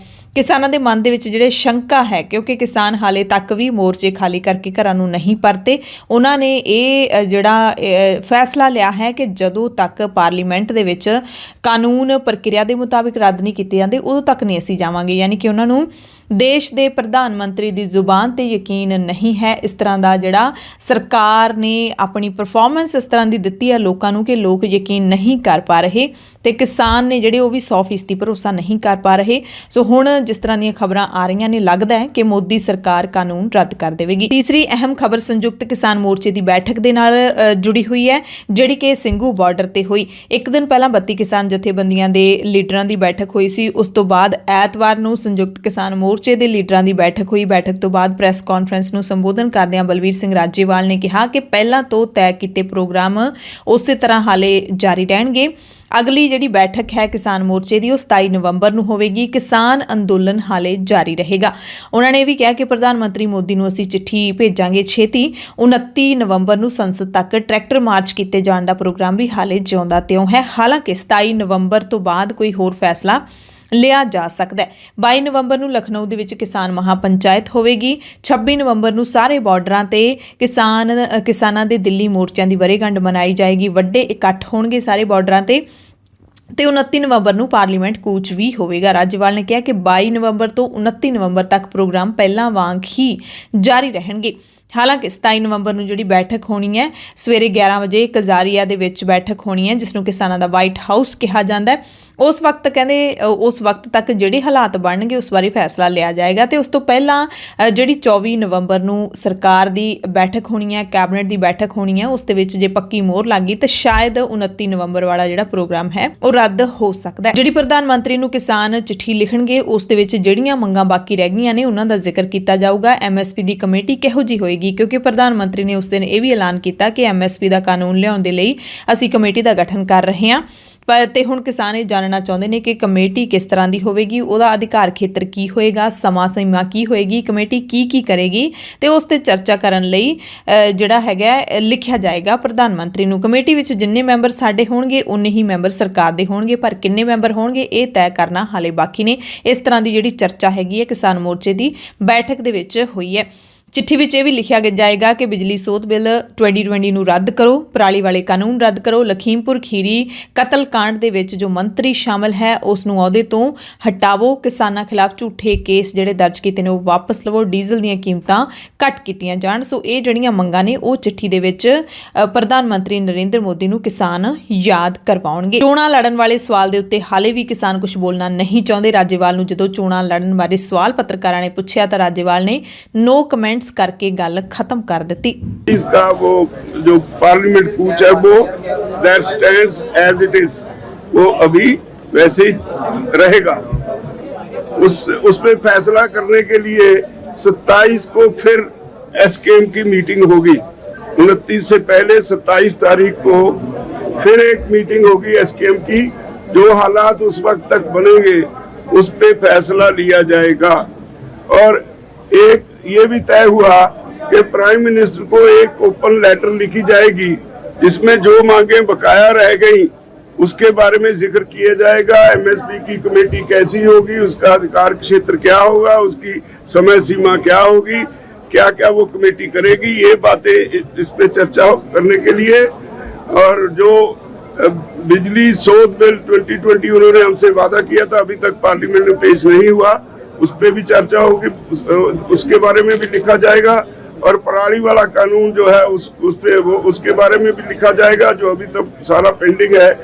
लखीमपुर खेड़ी कांड के बारे में भी लिखा जाएगा, और जो मंत्री जी इन्वॉल्व है उस केस में उनको मंत्री पद से हटाने के लिए मांग करने के लिए भी लिखा जाएगा। आंदोलन के दौरान सभी राज्यों के किसानों के खिलाफ जितने केस दर्ज किए गए हैं वो वापस करवाने के लिए लिखा जाएगा। डीजल की कीमतें कम करने के लिए लिखा जाएगा, और उनके लिए सारे देश को एक पैकेज देने के लिए कहा जाएगा। ये बातें जो पेंडिंग रह गई इसके बारे में चिट्ठी प्रधानमंत्री को लिखी जाएगी, जो कि लिखी जाएगी जिसको प्रेस में रिलीज कर दिया जाएगा। 27 को 11 बजे कजारिया में फिर मीटिंग होगी, जिसमें जो हालात होंगे उस पर चर्चा करके अगला फैसला लिया जाएगा। के बारे में भी लिखा जाएगा, जो अभी तक सारा पेंडिंग है। लखीमपुर खेड़ी कांड के बारे में भी लिखा जाएगा, और जो मंत्री जी इन्वॉल्व है उस केस में उनको मंत्री पद से हटाने के लिए मांग करने के लिए भी लिखा जाएगा। आंदोलन के दौरान सभी राज्यों के किसानों के खिलाफ जितने केस दर्ज किए गए हैं वो वापस करवाने के लिए लिखा जाएगा। डीजल की कीमतें कम करने के लिए लिखा जाएगा। किसान ਅੰਦੋਲਨ 1 ਸਾਲ ਹੋਣ ਤੇ ਲਗਾਤਾਰ ਅਸੀਂ ਸਿੰਘੂ ਬਾਰਡਰ ਤੋਂ ਜਿਹੜੀ ਕਵਰੇਜ ਕੀਤੀ ਹੈ ਤੇ ਰੋਜ਼ਾਨਾ ਅਸੀਂ 26 ਤਰੀਕ ਤੱਕ ਉਹ ਕਵਰ ਕੀਤੀਆਂ ਜਿਹੜੀਆਂ ਖਬਰਾਂ ਨੇ, ਖਾਸ ਖਬਰਾਂ ਨੇ, ਸਪੈਸ਼ਲ ਸਟੋਰੀਜ਼ ਨੇ, ਸਪੈਸ਼ਲ ਜਿਹੜੇ ਯੋਧੇ ਉੱਥੇ 1 ਸਾਲ ਤੋਂ ਬੈਠੇ ਨੇ, ਸੰਘਰਸ਼ ਕਰ ਰਹੇ ਯੋਧੇ, ਜਿਨ੍ਹਾਂ ਦੇ ਵਿੱਚ ਬੀਬੀਆਂ ਵੀ ਸ਼ਾਮਿਲ ਨੇ, ਕਿਸਾਨ ਬਜ਼ੁਰਗ ਵੀ ਸ਼ਾਮਿਲ ਨੇ, ਕਿਸਾਨ ਬਾਬੇ, ਕਿਸਾਨ ਵੀਰ ਸਾਰੇ ਸ਼ਾਮਿਲ ਨੇ, ਉਹਨਾਂ ਨੂੰ ਡਾਕੂਮੈਂਟ ਕੀਤਾ ਤੇ ਉਹ ਤੁਸੀਂ ਰੋਜ਼ਾਨਾ ਦਾ ਖਾਲਸ ਟੀਵੀ ਤੇ ਦੇਖ ਸਕਦੇ ਹੋ ਤੇ ਜਾਣ ਸਕਦੇ ਹੋ ਕਿ ਸੰਘਰਸ਼ ਲੜਨੇ ਕੋਈ ਸੌਖੇ ਨਹੀਂ ਹੁੰਦੇ। 1 ਸਾਲ ਛੋਟੀ ਗੱਲ ਨਹੀਂ ਹੁੰਦੀ, ਛੋਟਾ ਸਮਾਂ ਨਹੀਂ ਹੁੰਦਾ। ਉਸ 1 ਸਾਲ ਦੇ ਵਿੱਚ ਉਹਨਾਂ ਨੇ ਕੀ ਉਤਰਾਅ ਚੜ੍ਹਾਅ ਵੇਖੇ, ਕੀ ਚੰਗਾ ਮਾੜਾ ਸਮਾਂ ਹੰਢਾਇਆ, ਸਾਰੇ ਜਿਹੜੇ ਉਹ ਤਜਰਬੇ ਨੇ ਉਹ ਜ਼ਰੂਰ ਸੁਣਨ ਵਾਲੇ ਨੇ, ਕਿਉਂਕਿ ਇਹ ਇਤਿਹਾਸ ਦੇ ਪੰਨੇ ਨੇ ਜਿਹੜੇ ਉਹ ਲਿਖੇ ਜਾ ਰਹੇ ਨੇ। ਇਸੇ ਦਰਮਿਆਨ ਉੱਥੇ ਇਹ ਵੀ ਗੱਲ ਹੈ ਜਿਹੜੀ ਚੱਲੀ ਹੈ, ਜਿਹੜੇ ਉੱਥੇ ਸਿੰਘੂ ਬਾਰਡਰ ਦੇ ਉੱਤੇ ਲਾਈਫ ਕੇਅਰ ਫਾਊਂਡੇਸ਼ਨ ਵਾਲਿਆਂ ਨੇ ਜਿਹੜਾ ਹਸਪਤਾਲ ਸ਼ੁਰੂ ਕੀਤਾ ਹੈ, 24 ਘੰਟੇ ਖੁੱਲ੍ਹਾ ਰਹਿੰਦਾ ਹੈ ਸਿੰਘੂ ਬਾਰਡਰ 'ਤੇ ਹਸਪਤਾਲ। ਉਸ ਦੇ ਜਿਹੜੇ ਮੁੱਖ ਸੇਵਾਦਾਰ ਅਵਤਾਰ ਸਿੰਘ ਬੈਨੀਪਾਲ, ਉਹਨਾਂ ਨੇ ਮੰਗ ਵੀ ਕੀਤੀ ਹੈ ਕਿ ਸਰਕਾਰ ਹੈ ਜਿਹੜੀ ਉਹ ਸਾਡੀ ਭਰਪਾਈ ਕਰੇ, ਖਾਸ ਕਰਕੇ ਉਹਨਾਂ ਕਿਸਾਨਾਂ ਦੀ ਜਿਨ੍ਹਾਂ ਦੀ ਸ਼ਹੀਦੀਆਂ ਹੋਈਆਂ ਨੇ, ਜਿਨ੍ਹਾਂ ਦੀਆਂ ਮੌਤਾਂ ਹੋਈਆਂ ਨੇ ਇਸ ਸੰਘਰਸ਼ ਦੇ ਵਿੱਚ। ਉਹਨਾਂ ਪਰਿਵਾਰਾਂ ਨੂੰ ਮਦਦ ਹੈ ਜਿਹੜੀ ਉਹ ਦੇਣੀ ਚਾਹੀਦੀ ਹੈ, ਇਹ ਸਰਕਾਰ ਦੀ ਜ਼ਿੰਮੇਵਾਰੀ ਬਣਦੀ ਹੈ। ਦੂਸਰਾ, ਜਿਹੜਾ ਇੰਨਾ ਵੱਡਾ ਜਿਹੜਾ ਖਰਬਾਂ ਰੁਪਈਆ ਖਰਚ ਇੱਥੇ ਕਿਸਾਨਾਂ ਨੂੰ ਕਰਨਾ ਪਿਆ ਹੈ, ਆਰਥਿਕ ਨੁਕਸਾਨ ਜਿਹੜਾ ਹੋਇਆ ਹੈ, ਜਿਹੜੇ ਪੈਸੇ ਨੂੰ ਉਹਨਾਂ ਨੇ ਕਿਸੇ ਹੋਰ ਕੰਮ ਲਈ ਵਰਤਣਾ ਸੀ ਉਹ ਉਹਨਾਂ ਨੇ ਇੱਥੇ ਸੰਘਰਸ਼ ਲੜਨ ਦੇ ਲਈ ਵਰਤਿਆ ਹੈ, ਉਹਦੀ ਭਰਪਾਈ ਵੀ ਜ਼ਰੂਰ ਸਰਕਾਰ ਨੂੰ ਕਰਨੀ ਚਾਹੀਦੀ ਹੈ, ਇਹ ਉਹਨਾਂ ਨੇ ਮੰਗ ਕੀਤੀ ਹੈ। ਦੇਖ ਰਹੇ ਸੀ ਜਦੋਂ ਲਿਸਟ ਭੇਜਦੇ ਆ, ਇੰਨੀ ਤਾਂ ਦਵਾਈ ਵੰਡ ਚੁੱਕੀ ਹੈ, 40 ਲੱਖ ਦੇ ਕਰੀਬ ਇੱਥੇ ਮੈਂ ਕਹਿੰਦਾ ਡਾਕਟਰ ਦੀ ਸੈਲਰੀ ਜਾ ਚੁੱਕੀ ਹੈ, ਤੇ ਬਾਕੀ ਜਿਹੜੇ ਹੋਰ ਖਰਚੇ ਨੇ ਉਹਨਾਂ ਨੂੰ ਅਸੀਂ ਕਾਊਂਟ ਹੀ ਨਹੀਂ ਕਰਦੇ। ਸੋ ਸਾਲ ਵੀ ਲੱਗਿਆ। ਮੈਂ ਤਾਂ ਇਹੀ ਸਰਕਾਰ ਤੋਂ ਵੀ ਸਵਾਲ ਆਉਂਦਾ ਹੈ, ਚਲੋ ਸੇਵਾ ਤਾਂ ਅਸੀਂ ਇਹੀ ਜੋ ਜਿੰਨੀ ਇਨਵੈਸਟਮੈਂਟ ਲੰਗਰਾਂ 'ਚ ਹੋਰ ਸਾਡੀ ਇੱਥੇ ਤੁਸੀਂ ਫਾਈਨੈਂਸ਼ੀਅਲੀ ਲਗਵਾਈ ਹੈ, ਪਰ ਗੱਲ ਇਹ ਆ ਗਈ ਵੀ 1 ਸਾਲ ਬੈਠੇ, ਸ਼ਹਾਦਤਾਂ ਵੀ ਦਿੱਤੀਆਂ, ਇੰਨੇ ਸਾਡੇ ਕਿਸਾਨਾਂ ਦਾ ਵੀ ਜੋ 750 ਦੇ ਕਰੀਬ ਡੈਥ ਵੀ ਹੋ ਚੁੱਕੀ ਹੈ। ਤੁਸੀਂ ਮੰਨਣਾ ਹੀ ਸੀ ਤਾਂ ਤੁਸੀਂ ਪਹਿਲਾਂ ਹੀ ਕਿਉਂਕਿ ਤੁਹਾਨੂੰ ਪਤਾ ਹੀ ਸੀ ਵੀ ਤੁਸੀਂ ਉੱਥੇ ਗਲਤ ਤੋਂ, ਜੇ ਕੋਈ ਚੀਜ਼ ਸਾਨੂੰ ਨਹੀਂ ਚਾਹੀਦੀ ਸਾਡੇ ਲਈ ਉਹ ਨਹੀਂ ਠੀਕ ਹੈ। ਮੈਂ ਕਹਿੰਦਾ ਹੋਰ ਵੱਧ ਸਕਦਾ, ਤੁਸੀਂ ਤੇਲ ਨੂੰ ਵੀ ਕਾਊਂਟ ਕਰੋ ਨਾ, ਪੰਜਾਬ ਤੋਂ ਤੁਰਦੇ ਆ ਇੱਕ ਟਰਾਲੀ ਅੰਮ੍ਰਿਤਸਰ ਤੋਂ 40,000 ਦਾ ਤੇਲ ਖਾਂਦੀ ਹੋਊਗੀ, ਤਾਂ ਸਾਡੇ ਤੋਂ ਤਾਂ ਕਮਾਈ ਕਰ ਗਏ ਇਹ। ਪਰ ਮੋਰਚਾ ਹੁੰਦਾ ਹੈ ਉਹੀ ਸਟਾਰਟਿੰਗ 10-15 ਦਿਨ ਦਾ, ਠੀਕ ਹੈ ਨਾ। ਫਾਈਨੈਂਸ਼ਲੀ ਸਾਡੇ ਤੇ ਬਹੁਤ ਭਾਰ ਪਿਆ, ਸਰਕਾਰ ਨੂੰ ਭਰਪਾਈ ਕਰਨੀ ਚਾਹੀਦੀ ਹੈ। ਵੈਸੇ ਇਹਨਾਂ ਕਿਸਾਨ ਤੁਸੀਂ ਡਿਮਾਂਡ ਕਰਦੇ ਹੋ ਭਰਪਾਈ? ਡਿਮਾਂਡ ਕਰਦੇ ਆ ਜੀ, ਹੋਣੀ ਚਾਹੀਦੀ ਹੈ, ਠੀਕ ਹੈ ਨਾ। ਸੇਵਾ ਹੋਈ ਆ, ਲੋਕਾਂ ਦੀ ਵੀ ਸੇਵਾ ਹੋਈ ਆ, ਲੰਗਰ ਦਾ ਵੀ ਚਲੋ ਹੋਇਆ। ਲੰਗਰ ਦਾ ਚਲੋ ਸਾਡੇ ਗੁਰੂ ਮਹਾਰਾਜ ਦੀ ਕਿਰਪਾ ਨਾਲ ਕਦੇ ਥੋੜੇ ਨਹੀਂ ਆਂਦੀ, ਪੰਜਾਬ 'ਚ ਵੀ ਬਹੁਤ ਲੰਗਰ ਚੱਲਦੇ ਆ, ਪਰ ਮੰਗ ਕਰਦੇ ਆ ਅਸੀਂ ਜਿਹੜੇ 750 ਪਰਿਵਾਰ ਹੈ ਐਟਲੀਸਟ ਉਹਨਾਂ ਲਈ ਤਾਂ ਸਰਕਾਰ ਨੂੰ ਕੋਈ ਕਰਨਾ ਚਾਹੀਦਾ। ਤੇ ਇਸੇ ਦਰਮਿਆਨ ਕੈਟ ਨੇ ਇੱਕ ਰਿਪੋਰਟ ਕੱਢੀ ਹੈ ਜਿਸ ਦੇ ਵਿੱਚ ਕਿਸਾਨੀ ਸੰਘਰਸ਼ ਕਾਰਨ ਪੰਜਾਬ ਦੇ ਵਪਾਰੀਆਂ ਨੂੰ ਕਿੰਨਾ ਨੁਕਸਾਨ ਹੋਇਆ ਹੈ, ਇਸ ਦੀ ਜਿਹੜੀ ਖੋਜ ਕੀਤੀ ਗਈ ਹੈ, ਇਸ ਤੇ ਰਿਪੋਰਟ ਕੱਢੀ ਹੈ। ਕਿਸਾਨੀ ਅੰਦੋਲਨ ਕਾਰਨ ਪੰਜਾਬ ਦੇ ਕਈ ਗੋਦਾਮ ਤੇ ਸਟੋਰ ਲੰਬੇ ਸਮੇਂ ਤੋਂ ਬੰਦ ਪਏ ਨੇ ਅਤੇ 15 ਲੱਖ ਵਪਾਰੀਆਂ ਨੂੰ 75,000 ਕਰੋੜ ਰੁਪਏ ਦਾ ਨੁਕਸਾਨ ਹੋਇਆ ਹੈ, ਤੇ ਜਿਹੜੇ ਮਾਲਕ ਹੈਗੇ ਨੇ ਇਹਨਾਂ ਗੋਦਾਮਾਂ ਤੇ ਸਟੋਰਾਂ ਦੇ, ਉਹਨਾਂ ਨੂੰ ਭਾਰੀ ਆਰਥਿਕ ਨੁਕਸਾਨ ਝੱਲਣਾ ਪਿਆ ਹੈ। ਦ ਟ੍ਰਿਬਿਊਨ ਦੇ ਵਿੱਚ ਖਬਰ ਜਿਹੜੀ ਛਪੀ ਹੈ, ਇਸ ਦੇ ਵਿੱਚ CA CIT ਕੈਟ ਦੇ ਸੂਬਾ ਪ੍ਰਧਾਨ ਹਰਕੇਸ਼ ਮਿੱਤਲ ਜਿਹੜੇ ਪੰਜਾਬ ਦੇ ਪ੍ਰਧਾਨ ਨੇ, ਉਹਨਾਂ ਨੇ ਕਿਹਾ ਕਿ ਅੰਦੋਲਨ ਦੇ ਚੱਲਦਿਆਂ ਸਾਡੇ ਭਾਈਚਾਰੇ ਨੂੰ ਵੱਡਾ ਨੁਕਸਾਨ ਹੋਇਆ ਹੈ ਕਿਉਂਕਿ ਹਾਲੇ ਵੀ ਬਹੁਤ ਸਾਰੇ ਰਿਟੇਲ ਸਟੋਰ ਬੰਦ ਪਏ ਨੇ। ਅਸੀਂ ਤੁਹਾਨੂੰ ਦੱਸ ਦਿੰਦੇ ਹਾਂ ਕਿ ਪੰਜਾਬ ਦੇ ਵਿੱਚ ਉਹ ਸਟੋਰ ਤੇ ਉਹ ਗੋਦਾਮ ਬੰਦ ਪਏ ਨੇ ਜਿਹੜੇ ਕਿ ਅੰਬਾਨੀਆਂ ਅਡਾਨੀਆਂ ਦੀ ਮਲਕੀਅਤ ਵਾਲੇ ਨੇ। ਬਾਕੀ ਕਿਸੇ ਵੀ ਸਟੋਰ ਨੂੰ ਕਿਸਾਨਾਂ ਨੇ ਕਦੇ ਵੀ ਬੰਦ ਕਰਨ ਦੇ ਲਈ ਨਹੀਂ ਕਿਹਾ। ਪੰਜਾਬ ਦੇ ਵਿੱਚ ਬਿਨਾਂ ਸ਼ੱਕ ਰਿਲਾਇੰਸ ਦਾ ਕੋਈ ਸਟੋਰ ਇਸ ਵਕਤ ਨਹੀਂ ਖੁੱਲ੍ਹਾ ਹੈਗਾ, ਚਾਹੇ ਉਹ ਕਿਹੜਾ ਮਰਜ਼ੀ ਸ਼ਹਿਰ ਹੋਵੇ। ਸਭ ਕਿਤੇ ਕਿਸਾਨਾਂ ਨੇ ਇਹ ਸਟੋਰ ਰਿਲਾਇੰਸ ਦੇ ਬੰਦ ਕਰਵਾ ਦਿੱਤੇ ਨੇ। ਸੋ ਜਿਹੜਾ ਵੀ ਨੁਕਸਾਨ ਹੋਇਆ ਹੈ ਉਹ ਸ਼ਾਇਦ ਅੰਬਾਨੀਆਂ ਅਡਾਨੀਆਂ ਦੀ ਮਾਲਕੀ ਵਾਲੇ ਸਟੋਰਾਂ ਨੂੰ ਹੋਇਆ। ਬੁਲੇਟਿਨ ਦੇ ਵਿੱਚ ਗੱਲ ਹੁਣ ਕੰਗਨਾ ਦੀ ਕਰਾਂਗੀ। ਕੰਗਨਾ ਰਣੌਤ ਬਹੁਤ ਹੀ ਅਜੀਬੋ-ਗਰੀਬ ਤੇ ਭੱਦੇ ਬਿਆਨ ਦੇ ਰਹੀ ਹੈ, ਖਾਸ ਕਰਕੇ ਕਿਸਾਨ ਮੋਰਚੇ ਦੇ ਲਈ। ਤੇ ਹੁਣ ਤਾਂ ਸਿੱਖ ਕੌਮ ਦੇ ਜ਼ਖਮਾਂ ਤੇ ਲੂਣ ਭੁੱਕਣ ਵਰਗਾ ਕੰਮ ਕੀਤਾ ਹੈ ਕੰਗਨਾ ਰਣੌਤ ਨੇ। ਕੰਗਨਾ ਰਣੌਤ ਨੇ ਬਿਆਨ ਤਾਂ ਦੇ ਦਿੱਤਾ ਹੈ, ਪਰ ਇਹ ਹੁਣ ਕਿੰਨਾ ਭੁਗਤਣਾ ਪੈਣਾ ਹੈ ਇਹ ਸ਼ਾਇਦ ਕੰਗਨਾ ਦੀ ਅਕਲ ਵਿੱਚ ਵੀ ਨਾ ਆਉਂਦਾ ਹੋਵੇ। ਸਿੰਘੂ ਬਾਰਡਰ ਪੂਰੇ 1 ਸਾਲ ਤੋਂ ਕਿਸਾਨੀ ਮੋਰਚੇ ਵਿੱਚ ਡਟੇ ਸਰਪੰਚ ਮਲਕੀਤ ਸਿੰਘ ਨੇ ਕਿਹਾ ਹੈ ਕਿ ਅਸੀਂ ਕੰਗਨਾ ਨੂੰ ਤਾਂ ਹੁਣ ਕੁਝ ਨਹੀਂ ਕਹਿਣਾ, ਪਰ ਉਹਦੇ ਪਰਿਵਾਰ ਨੂੰ ਜ਼ਰੂਰ ਸਲਾਹ ਦਿੰਦੇ ਹਾਂ ਕਿ ਇਹਦੇ ਦਿਮਾਗ ਦਾ ਬਿਨਾਂ ਦੇਰੀ ਇਲਾਜ ਕਰਵਾਇਆ ਜਾਵੇ। ਮੁੰਬਈ ਸਮੇਤ ਭਾਰਤ ਦੇ ਵੱਡੇ ਸ਼ਹਿਰਾਂ ਦੇ ਵਿੱਚ ਬੜੇ ਮਸ਼ਹੂਰ ਡਾਕਟਰ ਨੇ ਮਾਨਸਿਕ ਰੋਗੀਆਂ ਦਾ ਇਲਾਜ ਕਰਦੇ ਨੇ, ਉਹ ਜ਼ਰੂਰ ਕਰਵਾਉਣ। ਇੱਕ ਹੋਰ ਪੇਸ਼ਕਸ਼ ਵੀ ਕੀਤੀ ਹੈ ਕਿ ਜੇ ਪਰਿਵਾਰ ਕੋਲ ਕੰਗਨਾ ਦੇ ਇਲਾਜ ਲਈ ਪੈਸੇ ਨਹੀਂ ਹੈਗੇ ਤਾਂ ਅਸੀਂ ਵਿੱਤੀ ਮਦਦ ਦੇਣ ਲਈ ਵੀ ਤਿਆਰ ਹਾਂ ਤਾਂ ਕਿ ਕੰਗਨਾ ਨੰਬਰ 9 ਹੋ ਸਕੇ। ਕੰਗਨਾ ਰਣੌਤ ਨੂੰ ਤੇ ਆਪਾਂ ਕੀ ਸੁਨੇਹਾ ਦੇ ਸਕਦੇ ਹਾਂ, ਕਿਉਂਕਿ ਉਹਦੀ ਸੋਝੀ ਖਤਮ ਹੋ ਚੁੱਕੀ ਹੈ। ਉਹਦੇ ਪਰਿਵਾਰ ਨੂੰ ਇੱਕ ਸੁਨੇਹਾ ਸਾਡਾ, ਮਾਇਆ ਖੁਣੋਂ ਇਲਾਜ ਨਹੀਂ ਹੋ ਰਿਹਾ ਉਹਦੇ ਦਿਮਾਗ ਦਾ ਜੀ, ਤੇ ਅਸੀਂ ਸਾਰਾ ਖਰਚਾ ਚੱਕਾਂਗੇ, ਭਾਵੇਂ ਵਿਦੇਸ਼ 'ਚ ਉਹਦਾ ਇਲਾਜ ਕਰਵਾਇਆ ਜਾਵੇ, ਭਾਵੇਂ ਦੇਸ਼ ਦਾ ਕੋਈ ਚੰਗਾ ਕੋਈ ਹਸਪਤਾਲ ਵੇਖ ਕੇ ਜਿਹੜਾ ਕੰਗਣਾ ਦਾ ਇਲਾਜ ਹੈ ਜਿਹੜਾ ਉੱਥੋਂ ਉਹ ਕਰਵਾਇਆ ਜਾਵੇ, ਕਿਉਂਕਿ ਉਹਦੀ ਇੱਕ ਕਿਸਮ ਨਾਲ ਜਿਹੜੀ ਮੱਤ ਆ ਨਾ, ਬੁੱਧ ਆ ਨਾ, ਖਤਮ ਹੋ ਗਈ ਆ ਜੀ। ਕਹਿਣ ਦਾ ਭਾਵ ਹੈ ਜੀ ਉਹਦੀ ਮੱਤ ਬੁੱਧ ਬਿਲਕੁਲ ਖਤਮ ਹੋ ਚੁੱਕੀ ਆ। ਕਦੀ ਉਹ ਅੱਤਵਾਦੀ ਦੱਸਦੀ, ਕਦੀ ਉਹ ਖਾਲਿਸਤਾਨੀ, ਕਦੀ ਕੁਛ ਇੰਦਰਾ ਗਾਂਧੀ ਦਾ ਜ਼ਿਕਰ ਕੀਤਾ ਜੀ ਉਹਨੇ। ਮਤਲਬ ਇੱਕ ਬਹੁਤ ਆਪਣੀ ਵੱਲੋਂ ਦੇ ਇੱਕ ਚੁਸਤ ਚਲਾਕੀ ਵਾਲੇ ਬਿਆਨ ਨੇ ਉਹਨੇ ਜਿਹੜੇ ਆਪਣੇ ਵੱਲੋਂ ਦਿੱਤੇ ਨੇ ਵੀ ਮੈਨੂੰ ਹਿੰਦੂ ਭਰਾ ਜਿਹੜੇ ਨੇ ਜਾਂ ਹੋਰ ਲੋਕ ਨੇ ਉਹ ਸ਼ਾਇਦ ਕਹਿਣਗੇ ਵੀ ਬਹੁਤ ਕੰਗਣਾ ਵਧੀਆ ਕਰ ਰਹੀ ਹੈ, ਪਰ ਬਿਲਕੁਲ ਗਲਤ ਆ। ਜਿੱਥੇ ਮਨੁੱਖਤਾ ਦਾ ਸਵਾਲ ਪੈਦਾ ਹੁੰਦਾ ਉੱਥੇ ਸਾਰੇ ਲੋਕ ਜਾਣਦੇ ਨੇ ਕੌਣ ਕੀ ਕਰ ਰਿਹਾ ਤੇ ਕੌਣ ਕੀ ਕਰ ਰਿਹਾ। ਉਧਰ ਦਿੱਲੀ ਦੇ ਵਿੱਚ ਇੰਡੀਅਨ ਯੂਥ ਕਾਂਗਰਸ ਨੇ ਵੀ ਕੰਗਨਾ ਦੇ ਖਿਲਾਫ ਸ਼ਿਕਾਇਤ ਦਰਜ ਕਰਵਾਈ ਹੈ। ਤਾਂ ਦਿੱਲੀ ਸਿੱਖ ਗੁਰਦੁਆਰਾ ਪ੍ਰਬੰਧਕ ਕਮੇਟੀ ਦੇ ਸਾਬਕਾ ਪ੍ਰਧਾਨ ਮਨਜਿੰਦਰ ਸਿੰਘ ਸਿਰਸਾ ਨੇ ਵੀ ਸ਼ਨੀਵਾਰ ਨੂੰ ਕੰਗਨਾ ਰਣੌਤ ਦੇ ਖਿਲਾਫ 2 ਵੱਖ-ਵੱਖ ਪੁਲਿਸ ਸ਼ਿਕਾਇਤਾਂ ਦਰਜ ਕਰਵਾਈਆਂ ਨੇ। ਟਵੀਟ ਕੀਤਾ ਹੈ ਸਿਰਸਾ ਨੇ, ਕਹਿੰਦੇ ਅਸੀਂ ਇੰਸਟਾਗ੍ਰਾਮ ਤੇ ਉਸ ਦੀ ਨਫ਼ਰਤ ਭਰੀ ਸਮੱਗਰੀ ਲਈ ਸਰਕਾਰ ਤੋਂ ਸਖਤ ਕਾਰਵਾਈ ਦੀ ਮੰਗ ਕਰਦੇ ਹਾਂ। ਉਧਰ IVC ਦੇ ਰਾਸ਼ਟਰੀ ਸਕੱਤਰ ਅਮਰੀਸ਼ ਰੰਜਨ ਪਾਂਡੇ ਤੇ ਜਥੇਬੰਦੀ ਦੇ ਕਾਨੂੰਨੀ ਸੈੱਲ ਦੇ ਕੋਆਰਡੀਨੇਟਰ ਅੰਬੁਜ ਦੀਕਸ਼ਿਤ ਨੇ ਸੋਸ਼ਲ ਮੀਡੀਆ ਤੇ ਕੰਗਨਾ ਵੱਲੋਂ ਕਥਿਤ ਤੌਰ ਤੇ ਦੇਸ਼ ਵਿਰੋਧੀ ਟਿੱਪਣੀ ਕਰਨ ਲਈ ਸੰਸਦ ਮਾਰਗ ਪੁਲਿਸ ਸਟੇਸ਼ਨ ਵਿੱਚ ਕੰਗਨਾ ਦੇ ਖਿਲਾਫ ਸ਼ਿਕਾਇਤ ਦਰਜ ਕਰਵਾਈ ਹੈ। ਆਪਣੀ ਸ਼ਿਕਾਇਤ ਦੇ ਵਿੱਚ ਇਹਨਾਂ ਨੇ ਲਿਖਿਆ ਕਿ ਕੰਗਨਾ ਰਣੌਤ ਇੱਕ ਮਸ਼ਹੂਰ ਅਦਾਕਾਰ ਹੈ। ਇੰਸਟਾਗ੍ਰਾਮ ਤੇ ਉਹਦੇ 78 ਲੱਖ ਤੋਂ ਵੱਧ ਜਿਹੜੇ ਫਾਲੋਅਰਸ ਹੈਗੇ ਨੇ, ਪ੍ਰਸ਼ੰਸਕ ਹੈਗੇ ਨੇ। ਇਸ ਕਰਕੇ ਉਹ ਜਾਣ ਬੁੱਝ ਕੇ ਗੈਰ ਜ਼ਿੰਮੇਦਾਰਾਨਾ ਤੇ ਦੇਸ਼ ਵਿਰੋਧੀ ਪੋਸਟਾਂ ਜਿਹੜੀ ਹੈ ਉਹ ਪਾ ਰਹੀ ਹੈ। ਭਾਰਤ ਦੇ ਗਣਰਾਜ ਪ੍ਰਤੀ ਨਫ਼ਰਤ, ਅਪਮਾਨ ਤੇ ਅਸੰਤੁਸ਼ਟੀ ਨੂੰ ਭੜਕਾ ਰਹੀ ਹੈ। ਤੇ ਕੰਗਣਾ ਦੀ ਜਿਹੜੀ ਸ਼ਰਮਸ਼ਾਰ ਕਰਨ ਵਾਲੀ ਭਾਸ਼ਾ ਹੈਗੀ ਹੈ ਉਸਨੇ ਪੰਜਾਬ ਨੂੰ ਫੇਰ ਵੰਗਾਰਿਆ ਹੈ। ਪੂਰੇ ਦੇਸ਼ ਸਣੇ ਪੰਜਾਬ ਦੇ ਵੱਡੇ ਪਰਦਿਆਂ ਤੇ ਆਪਣੀਆਂ ਫਿਲਮਾਂ ਵੇਚ ਕੇ ਰੋਟੀ ਖਾਣ ਵਾਲੀ ਇਸ ਅਦਾਕਾਰਾ ਦਾ ਬਿਆਨ ਠੀਕ ਉਸੇ ਤਰ੍ਹਾਂ ਜਿਵੇਂ ਕੋਈ ਰੋਟੀ ਨੂੰ ਚੋਚੀ ਕਹਿਣਾ ਸ਼ੁਰੂ ਕਰ ਦੇਵੇ। ਕੰਗਣਾ ਨੇ ਇਸ ਵਾਰੀ ਦੇਸ਼ ਦੀ ਪਹਿਲੀ ਮਹਿਲਾ ਪ੍ਰਧਾਨ ਮੰਤਰੀ ਇੰਦਰਾ ਗਾਂਧੀ ਦੇ ਮੋਢੇ ਤੇ ਬੰਦੂਕ ਰੱਖ ਕੇ ਚਲਾਈ ਹੈ ਤੇ ਇੰਦਰਾ ਗਾਂਧੀ ਦੇ ਬਾਵਾ ਕਸੀਦੇ ਪੜ੍ਹ ਰਹੀ ਹੈ। ਕੰਗਣਾ ਸੋਸ਼ਲ ਮੀਡੀਆ ਤੇ ਇੰਦਰਾ ਗਾਂਧੀ ਦੀ ਤਸਵੀਰ ਸਾਂਝੀ ਕਰਦਿਆਂ ਲਿਖਿਆ, ਕਹਿੰਦੀ ਖਾਲਿਸਤਾਨੀ ਅੱਤਵਾਦੀ ਅੱਜ ਭਾਵੇਂ ਸਰਕਾਰ ਦੀ ਬਾਂਹ ਮਰੋੜ ਰਹੇ ਹੋਣ ਪਰ ਉਸ ਔਰਤ ਨੂੰ ਨਾ ਭੁੱਲਣਾ। ਇਕਲੌਤੀ ਮਹਿਲਾ ਪ੍ਰਧਾਨ ਮੰਤਰੀ ਨੇ ਇਹਨਾਂ ਨੂੰ ਆਪਣੀ ਜੁੱਤੀ ਹੇਠਾਂ ਕੁਚਲ ਕੇ ਰੱਖ ਦਿੱਤਾ ਸੀ। ਉਸਨੇ ਇਸ ਦੇਸ਼ ਨੂੰ ਕਿੰਨੀ ਭਾਵੇਂ ਕਿ ਉਸ ਨੂੰ ਬਾਅਦ ਵਿੱਚ ਕਿੰਨੀ ਵੀ ਤਕਲੀਫ ਕਿਉਂ ਨਾ ਚੁੱਕਣੀ ਪੈ ਗਈ ਹੋਵੇ, ਉਸਨੇ ਆਪਣੀ ਜਾਨ ਦੀ ਕੀਮਤ ਤੇ ਇਹਨਾਂ ਨੂੰ ਮੱਛਰਾਂ ਵਾਂਗੂ ਮਸਲ ਦਿੱਤਾ ਪਰ ਦੇਸ਼ ਦੇ ਟੁਕੜੇ ਨਹੀਂ ਹੋਣ ਦਿੱਤੇ।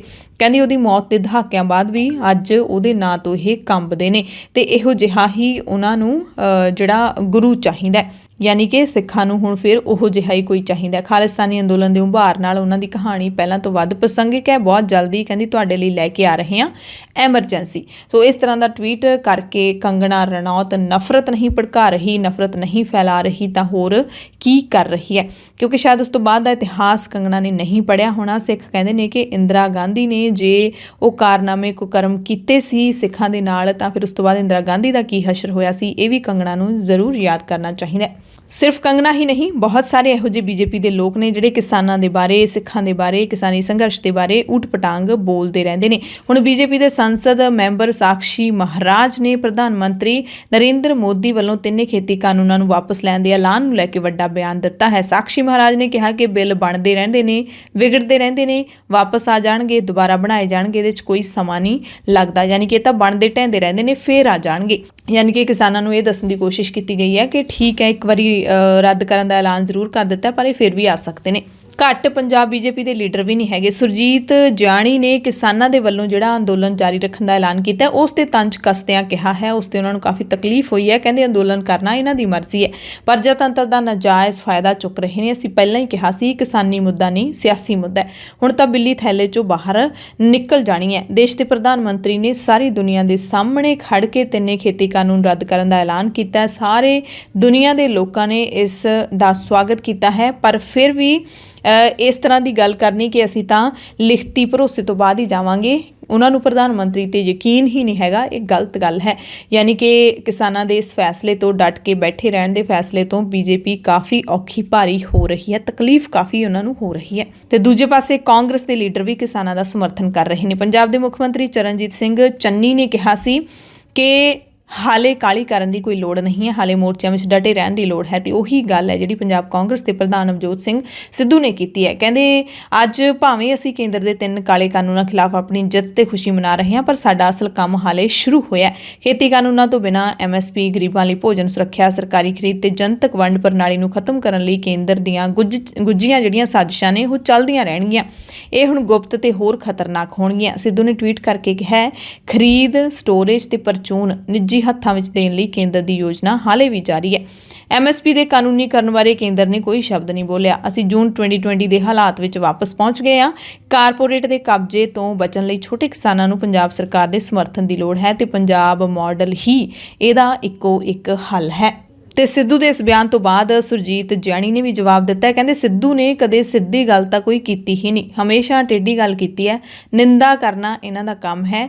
ਜਦੋਂ ਦੇਸ਼ ਦੇ ਪ੍ਰਧਾਨ ਮੰਤਰੀ ਨੇ ਖੇਤੀ ਕਾਨੂੰਨਾਂ ਨੂੰ ਰੱਦ ਕਰਨ ਦੀ ਗੱਲ ਕਹਿ ਹੀ ਦਿੱਤੀ ਹੈ, ਉਸ ਤੋਂ ਬਾਅਦ ਤਾਂ ਕੋਈ ਸ਼ੰਕਾ ਰਹਿ ਹੀ ਨਹੀਂ ਜਾਂਦੀ। ਫੇਰ ਵੀ ਸ਼ੰਕਾ ਕਰਨਾ ਦੇਸ਼ ਦੀ ਤੌਹੀਨ ਹੈ।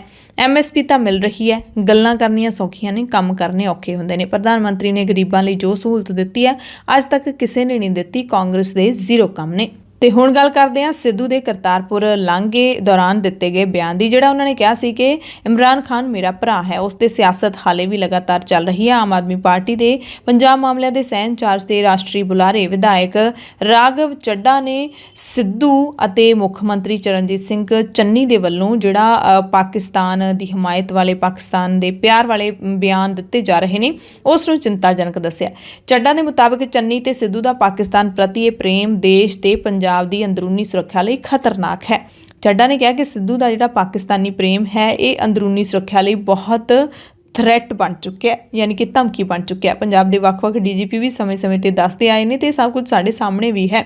ਤੇ ਅਜਿਹੇ ਸਮੇਂ ਵਿੱਚ ਸੱਤਾਧਾਰੀ ਕਾਂਗਰਸ ਵੱਲੋਂ ਪਾਕਿਸਤਾਨ ਨੂੰ ਗਲੇ ਲਾਉਣਾ ਅਫਸੋਸਜਨਕ ਹੈ। ਸਿਆਸਤ ਨਾਲ ਜੁੜੀ ਖਬਰ ਇਹ ਹੈ ਕਿ ਪੰਜਾਬ ਦੇ ਸਾਬਕਾ ਮੁੱਖ ਮੰਤਰੀ ਕੈਪਟਨ ਅਮਰਿੰਦਰ ਸਿੰਘ, ਜਿਹੜੇ ਸਿੱਧੂ ਨੂੰ ਵੰਗਾਰਦੇ ਹੁੰਦੇ ਸੀ ਕਿ ਜਿੱਥੇ ਵੀ ਸਿੱਧੂ ਚੋਣ ਲੜੂਗਾ ਉੱਥੋਂ ਮੈਂ ਉਹਨੂੰ ਮੈਦਾਨ ਦੇ ਵਿੱਚੋਂ ਭਜਾਊਂਗਾ, ਉਸ ਨੂੰ ਹਰਾ ਕੇ ਵਾਪਸ ਭੇਜਣ ਲਈ ਮਜਬੂਰ ਕਰ ਦੇਵਾਂਗਾ, ਉਹ ਹੁਣ ਪਟਿਆਲੇ ਤੇ ਆ ਗਏ ਨੇ ਮੁੜ ਕੇ। ਕੈਪਟਨ ਨੇ ਕਿਹਾ ਕਿ ਮੈਂ ਪਟਿਆਲਾ ਤੋਂ ਹੀ ਚੋਣ ਲੜੂੰਗਾ। ਪਟਿਆਲਾ 400 ਸਾਲਾਂ ਤੋਂ ਸਾਡੇ ਨਾਲ ਰਿਹਾ ਤੇ ਮੈਂ ਸਿੱਧੂ ਦੀ ਖਾਤਰ ਪਟਿਆਲਵੀਆਂ ਨੂੰ ਛੱਡਣ ਵਾਲਾ ਨਹੀਂ ਹਾਂ।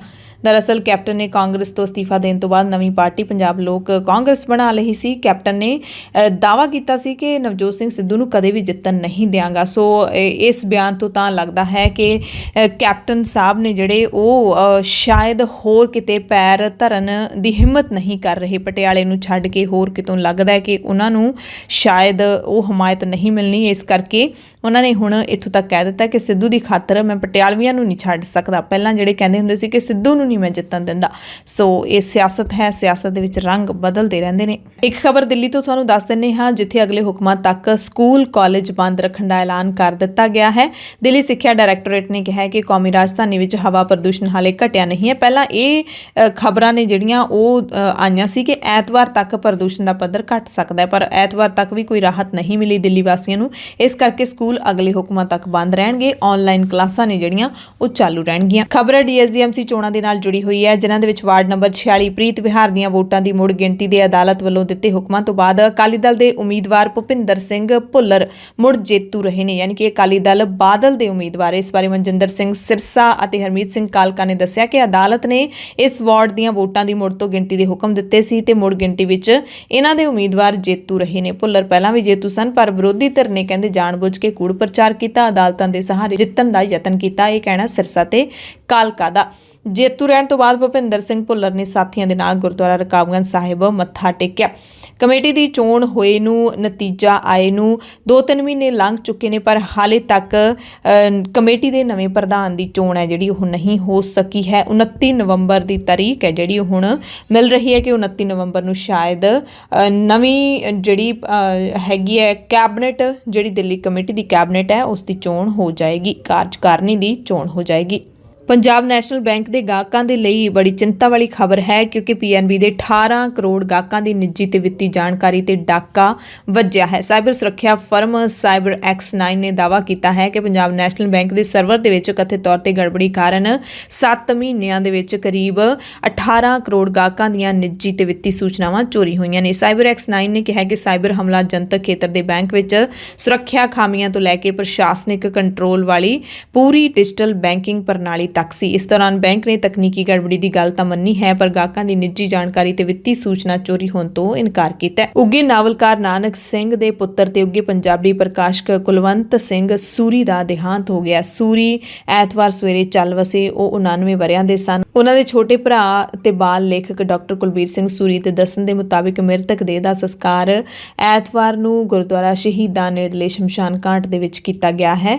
ਗੁਰੂ ਕੀ ਨਗਰੀ ਅੰਮ੍ਰਿਤਸਰ ਦੇ ਵਿੱਚ ਇਹਨਾਂ ਦਾ ਪਰਿਵਾਰ ਰਹਿੰਦਾ ਸੀ। ਨਾਵਲਕਾਰ ਨਾਨਕ ਸਿੰਘ ਦੇ ਲਿਖੇ ਹੋਏ ਨਾਵਲ ਨੇ ਜਿਹੜੇ ਉਹ ਅੱਜ ਵੀ ਲੋਕਾਂ ਦੇ ਮਨਾਂ ਦੇ ਵਿੱਚ ਛਾਪ ਛੱਡਦੇ ਨੇ। ਉਹਨਾਂ ਦੀ ਲੇਖਣੀ ਹੈ ਜਿਹੜੀ ਅੱਜ ਵੀ 9/9 ਹੈ। ਐਤਵਾਰ ਨੂੰ ਦੇਹਾਂਤ ਨਾਲ ਜੁੜੀ ਇੱਕ ਹੋਰ ਖਬਰ ਆਈ ਜਿਸ ਨੇ ਪੰਜਾਬੀ ਸੰਗੀਤ ਜਗਤ ਨੂੰ ਉਦਾਸ ਕਰਕੇ ਰੱਖ ਦਿੱਤਾ ਹੈ। ਲੰਬੀ ਹੇਕ ਵਾਲੀ ਪੰਜਾਬੀ ਲੋਕ ਗਾਇਕਾ ਗੁਰਮੀਤ ਬਾਵਾ ਦਾ ਦੇਹਾਂਤ ਹੋ ਗਿਆ। ਉਹਨਾਂ ਦੀ ਉਮਰ ਕਰੀਬ 77 ਵਰ੍ਹਿਆਂ ਦੀ ਸੀ ਤੇ ਕਾਫੀ ਕੁਝ ਸਮੇਂ ਤੋਂ ਬਿਮਾਰ ਚੱਲ ਰਹੇ ਸੀ। ਪੰਜਾਬੀ ਲੋਕ ਗਾਇਕੀ ਵਿੱਚ 45 ਸੈਕਿੰਡ ਦੀ ਹੇਕ ਲਾਉਣ 'ਚ ਉਹਨਾਂ ਦਾ ਰਿਕਾਰਡ ਹੈ। ਹਾਲੇ ਤੱਕ ਵੀ ਉਹਨਾਂ ਦਾ ਰਿਕਾਰਡ ਕੋਈ ਤੋੜ ਨਹੀਂ ਸਕਿਆ ਸੀ। ਉਹਨਾਂ ਨੂੰ ਕਈ ਕੌਮੀ ਤੇ ਕੌਮਾਂਤਰੀ ਪੁਰਸਕਾਰ ਮਿਲ ਚੁੱਕੇ ਨੇ। ਪੰਜਾਬੀ ਜਗਤ ਵਿੱਚ ਸ਼ਹਿਦ ਨਾਲੋਂ ਮਿੱਠੀ ਆਵਾਜ਼ ਦੀ ਮਾਲਕਣ ਗੁਰਮੀਤ ਬਾਵਾ ਜਿਹੜੀ ਉਹ ਹਮੇਸ਼ਾ ਅਮਰ ਰਹੇਗੀ ਪੰਜਾਬੀ ਸੰਗੀਤ ਜਗਤ ਦੇ ਵਿੱਚ। ਗੁਰਮੀਤ ਬਾਵਾ ਦੇ ਦੇਹਾਂਤ ਦੀ ਖਬਰ ਨੇ ਪੂਰੇ ਪੰਜਾਬੀ ਸੰਗੀਤ ਜਗਤ ਵਿੱਚ ਸੋਗ ਦੀ ਲਹਿਰ ਪੈਦਾ ਕਰ ਦਿੱਤੀ। ਵੱਖ-ਵੱਖ ਗਾਇਕਾਂ ਤੇ ਸਿਆਸੀ ਲੀਡਰਾਂ ਨੇ ਉਹਨਾਂ ਦੀ ਮੌਤ ਤੇ ਦੁੱਖ ਪ੍ਰਗਟਾਇਆ। ਲੋਕ ਗਾਇਕ ਤੇ ਸੰਸਦ ਮੈਂਬਰ ਮੁਹੰਮਦ ਸਦੀਕ ਨੇ ਕਿਹਾ ਕਿ ਗੁਰਮੀਤ ਬਾਵਾ ਦੀ ਮੌਤ ਦੀ ਖਬਰ ਸੁਣ ਕੇ ਮਨ ਨੂੰ ਕਾਫੀ ਤਕਲੀਫ ਹੋਈ ਹੈ, ਬਹੁਤ ਦੁੱਖ ਪਹੁੰਚਿਆ। ਉਹਨਾਂ ਨੇ ਪੂਰੀ ਦੁਨੀਆ ਵਿੱਚ ਆਪਣਾ ਸਿੱਕਾ ਜਮਾਇਆ ਸੀ। ਉਹ ਆਵਾਜ਼ ਜਦੋਂ ਧਰਤੀ ਤੇ ਗਾਉਂਦੇ ਸੀ ਤਾਂ ਅੱਧੇ ਆਕਾਸ਼ ਤੱਕ ਆਵਾਜ਼ ਪਹੁੰਚ ਜਾਂਦੀ ਸੀ, ਪਰ ਉਹ ਆਵਾਜ਼ ਹੁਣ ਸੰਗੀਤ ਜਗਤ ਤੋਂ, ਪੰਜਾਬੀ ਜਗਤ ਤੋਂ ਦੂਰ ਹੋ ਗਈ ਹੈ। ਉਹਨਾਂ ਨੇ ਮੰਗ ਕੀਤੀ ਹੈ ਪੰਜਾਬ ਸਰਕਾਰ ਕੋਲ ਕਿ ਗੁਰਮੀਤ ਬਾਵਾ ਦੀ ਯਾਦ ਵਿੱਚ ਕੋਈ ਯਾਦਗਾਰ ਜ਼ਰੂਰ ਉਸਾਰੀ ਜਾਵੇ। ਪੰਜਾਬ ਦੇ ਮੁੱਖ ਮੰਤਰੀ ਚਰਨਜੀਤ ਸਿੰਘ ਚੰਨੀ ਨੇ ਵੀ ਉਹਨਾਂ ਦੇ ਦੇਹਾਂਤ ਤੇ ਦੁੱਖ ਦਾ ਪ੍ਰਗਟਾਵਾ ਕੀਤਾ ਹੈ। ਗੁਰਮੀਤ ਬਾਵਾ ਦੇ ਦੇਹਾਂਤ ਦੀ ਖਬਰ ਸੁਣ ਕੇ ਬਹੁਤ ਸਦਮਾ ਤੇ ਦੁੱਖ ਹੋਇਆ। ਇਹ ਉਹਨਾਂ ਨੇ ਟਵੀਟ ਕੀਤਾ ਹੈ। ਕਹਿੰਦੇ ਪੰਜਾਬੀ ਲੋਕ ਸੰਗੀਤ ਵਿੱਚ ਉਹਨਾਂ ਦਾ ਯੋਗਦਾਨ ਅਮਿੱਟ ਹੈ। ਮੇਰੀਆਂ ਦਿਲੀ ਸੰਵੇਦਨਾਵਾਂ ਤੇ ਪ੍ਰਾਰਥਨਾਵਾਂ ਉਹਨਾਂ ਦੇ ਪਰਿਵਾਰ ਨਾਲ ਨੇ। ਪੰਜਾਬ ਦੇ ਡਿਪਟੀ ਸੀਐਮ ਸੁਖਜਿੰਦਰ ਸਿੰਘ ਰੰਧਾਵਾ ਅਤੇ ਕੈਬਨਿਟ ਮੰਤਰੀ ਪ੍ਰਗਟ ਸਿੰਘ ਨੇ ਵੀ ਡੂੰਘੇ ਦੁੱਖ ਦਾ ਪ੍ਰਗਟਾਵਾ ਕੀਤਾ ਹੈ। ਪ੍ਰਗਟ ਸਿੰਘ ਨੇ ਲਿਖਿਆ ਹੈ, ਗੁਰਮੀਤ ਬਾਵਾ ਨੇ ਪੰਜਾਬੀ ਮਾਂ ਬੋਲੀ, ਸੱਭਿਆਚਾਰਕ ਤੇ ਲੋਕ ਸੰਗੀਤ ਦੀ ਲੰਬਾ ਸਮਾਂ ਸੇਵਾ ਕੀਤੀ। ਉਹਨਾਂ ਦੇ ਤੁਰ ਜਾਣ ਨਾਲ ਪੰਜਾਬੀ ਲੋਕ ਗਾਇਕੀ ਨੂੰ ਕਦੇ ਨਾ ਪੂਰਿਆ ਜਾਣ ਵਾਲਾ ਘਾਟਾ ਪਿਆ ਹੈ। ਬਾਵਾ ਨੂੰ ਸੰਗੀਤ ਵਿੱਚ ਰੁਚੀ ਜ਼ਰੂਰ ਸੀ, ਪਰ ਉਹਨਾਂ ਨੇ ਕਦੇ ਇਹ ਨਹੀਂ ਸੋਚਿਆ ਸੀ ਕਿ ਉਹ ਅੱਗੇ ਜਾ ਕੇ ਆਪ ਵੀ ਗਾਉਣਗੇ। ਬਾਵਾ ਤੇ ਉਹਨਾਂ ਦੇ ਬਾਕੀ ਭੈਣ ਭਰਾ ਹਰ ਰੋਜ਼ ਸ਼ਾਮ ਵੇਲੇ ਮਿਲ ਕੇ ਸ਼ਬਦ ਗਾਉਂਦੇ ਹੁੰਦੇ ਸੀ। ਇੱਕ ਦਿਨ ਕਹਿੰਦੇ ਉਸ ਸਮੇਂ ਕੋਲੋਂ ਦੀ ਲੰਘ ਰਹੇ ਇੱਕ ਢੋਲ ਵਾਲੇ ਨੇ ਬਾਵਾ ਦੇ ਭਰਾ ਨੂੰ ਪੁੱਛਿਆ ਕਿ ਤੁਹਾਡੇ ਵਿੱਚੋਂ ਉਹ ਕਿਹੜਾ ਬੱਚਾ ਹੈ ਜੋ ਬਹੁਤ ਸੋਹਣਾ ਗਾਉਂਦਾ ਹੈ, ਤੇ ਕਿਹਾ ਕਿ ਉਹਦੀ ਆਵਾਜ਼ ਅਜਿਹੀ ਹੈ, ਉਹ ਵੱਡਾ ਹੋ ਕੇ ਵੱਡਾ ਕਲਾਕਾਰ ਬਣੇਗਾ, ਬਹੁਤ ਵੱਡਾ ਕਲਾਕਾਰ ਬਣੇਗਾ। ਤੇ ਬਾਵਾ ਨੂੰ ਇਹ ਗੱਲ ਉਹਨਾਂ ਦੇ ਭਰਾ ਨੇ 40 ਸਾਲਾਂ ਬਾਅਦ ਦੱਸੀ ਸੀ। ਮਾਂ ਦਾ ਸਾਥ ਛੋਟੀ ਉਮਰ ਦੇ ਵਿੱਚ ਹੀ ਛੁੱਟ ਗਿਆ ਸੀ। ਉਸ ਦੌਰ ਦੇ ਵਿੱਚ ਜਦੋਂ ਕੁੜੀਆਂ ਆਪਣੀ ਘਰਦਿਆਂ ਦੀ ਮਰਜ਼ੀ ਤੋਂ ਬਿਨਾਂ ਇੱਕ ਪੈਰ ਵੀ ਨਹੀਂ ਪੁੱਟ ਸਕਦੀਆਂ ਸੀ, ਬਾਵਾ ਨੇ ਨਾ ਕੇਵਲ ਸਿੱਖਿਆ ਹਾਸਲ ਕੀਤੀ ਬਲਕਿ JBT ਵੀ ਪਾਸ ਕੀਤੀ ਸੀ। ਪੰਜਾਬ ਦੇ ਮੁੱਖ ਮੰਤਰੀ ਚਰਨਜੀਤ ਸਿੰਘ ਚੰਨੀ ਇੰਨੀ ਦਿਨੀ ਨਿਊਜ਼ ਚੈਨਲਾਂ ਨੂੰ, ਟੀਵੀ ਚੈਨਲਾਂ ਨੂੰ ਇੰਟਰਵਿਊਜ਼ ਵੀ ਦੇ ਰਹੇ ਨੇ ਤੇ ਪੰਜਾਬ ਸਰਕਾਰ ਕੋਲ ਪੈਸੇ ਦੀ ਘਾਟ ਬਾਰੇ ਜਦੋਂ ਪੱਤਰਕਾਰ ਨੇ ਸਵਾਲ ਪੁੱਛਿਆ ਹੈ ਤਾਂ ਮੁੱਖ ਮੰਤਰੀ ਨੇ ਕਿਹਾ ਹੈ ਕਿ ਕਿਸੇ ਆਮ ਆਦਮੀ ਨੂੰ, ਕਿਸੇ ਮਿਡਲ ਕਲਾਸ ਦੇ ਪਰਿਵਾਰ ਨੂੰ, ਕਿਸੇ ਗਰੀਬ ਨੂੰ ਫਾਇਦਾ ਹੁੰਦਾ ਹੈ ਤਾਂ ਇਹਨਾਂ ਦਾ ਢਿੱਡ ਕਿਉਂ ਦੁਖਦਾ ਹੈ, ਇਹ ਕਿਉਂ ਰੋਂਦੇ ਨੇ ਕਿ ਪੈਸੇ ਪੈਸੇ ਘਟ ਜਾਣਗੇ। ਸਰਕਾਰ ਚਲਾਉਣਾ ਮੇਰਾ ਕੰਮ ਹੈ, ਅਸੀਂ ਦਿਖਾਉਣਾ ਹੈ ਕਿ ਪੈਸਾ ਕਿੱਥੋਂ ਆਉਣਾ ਹੈ।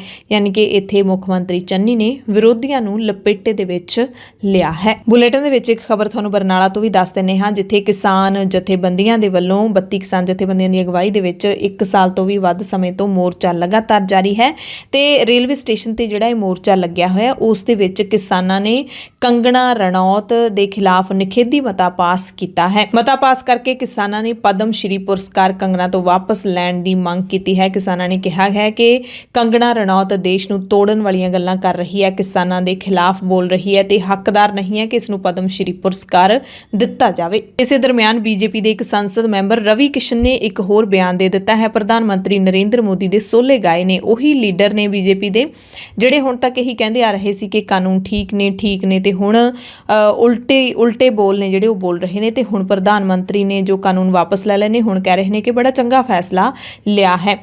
ਰਵੀ ਕਿਸ਼ਨ ਨੇ ਤਾਂ ਅਜਿਹਾ ਬਿਆਨ ਦੇ ਦਿੱਤਾ ਹੈ ਜਿਹੜਾ ਬਹੁਤ ਹੀ ਵਿਵਾਦਿਤ ਕਿਹਾ ਜਾ ਸਕਦਾ ਹੈ। ਕਹਿੰਦੇ ਜਿਵੇਂ ਮਹਾਦੇਵ ਸ਼ਿਵ ਜੀ ਨੇ ਜ਼ਹਿਰ ਪੀ ਕੇ ਸ੍ਰਿਸ਼ਟੀ ਬਚਾ ਲਈ ਸੀ, ਠੀਕ ਉਸੇ ਤਰ੍ਹਾਂ ਨਰਿੰਦਰ ਮੋਦੀ ਨੇ ਵੀ ਜ਼ਹਿਰ ਪੀ ਕੇ ਦੇਸ਼ ਬਚਾ ਲਿਆ। ਅਤੇ ਰਵੀ ਕਿਸ਼ਨ ਦੇ ਇਸ ਟਵੀਟ ਤੇ ਲੋਕ ਵੀ ਮੋੜਵਾਂ ਜਵਾਬ ਦੇ ਰਹੇ ਨੇ। ਲੋਕਾਂ ਦਾ ਕਹਿਣਾ ਕਿ ਸਿੱਧਾ ਜ਼ਹਿਰ ਪੀ ਕੇ ਸ੍ਰਿਸ਼ਟੀ ਨੂੰ ਬਚਾ ਲਿਆ ਜਾਂਦਾ ਤਾਂ ਝੁਕਣ ਦੀ ਲੋੜ ਹੀ ਨਹੀਂ ਸੀ ਪੈਣੀ, ਜੇ ਜ਼ਹਿਰ ਪੀਣਾ ਸੀ ਤਾਂ ਪਹਿਲੇ ਦਿਨ ਪੀ ਲੈਂਦੇ। ਪੰਜਾਬ ਦੀਆਂ ਖਾਸ ਖਬਰਾਂ ਦੀ ਖਾਸ ਬੁਲੇਟਿਨ ਦੇ ਵਿੱਚ ਤੁਹਾਡੇ ਸਭ ਤੋਂ ਇਜਾਜ਼ਤ ਚਾਹੁੰਦੇ ਹਾਂ। ਧੰਨਵਾਦ।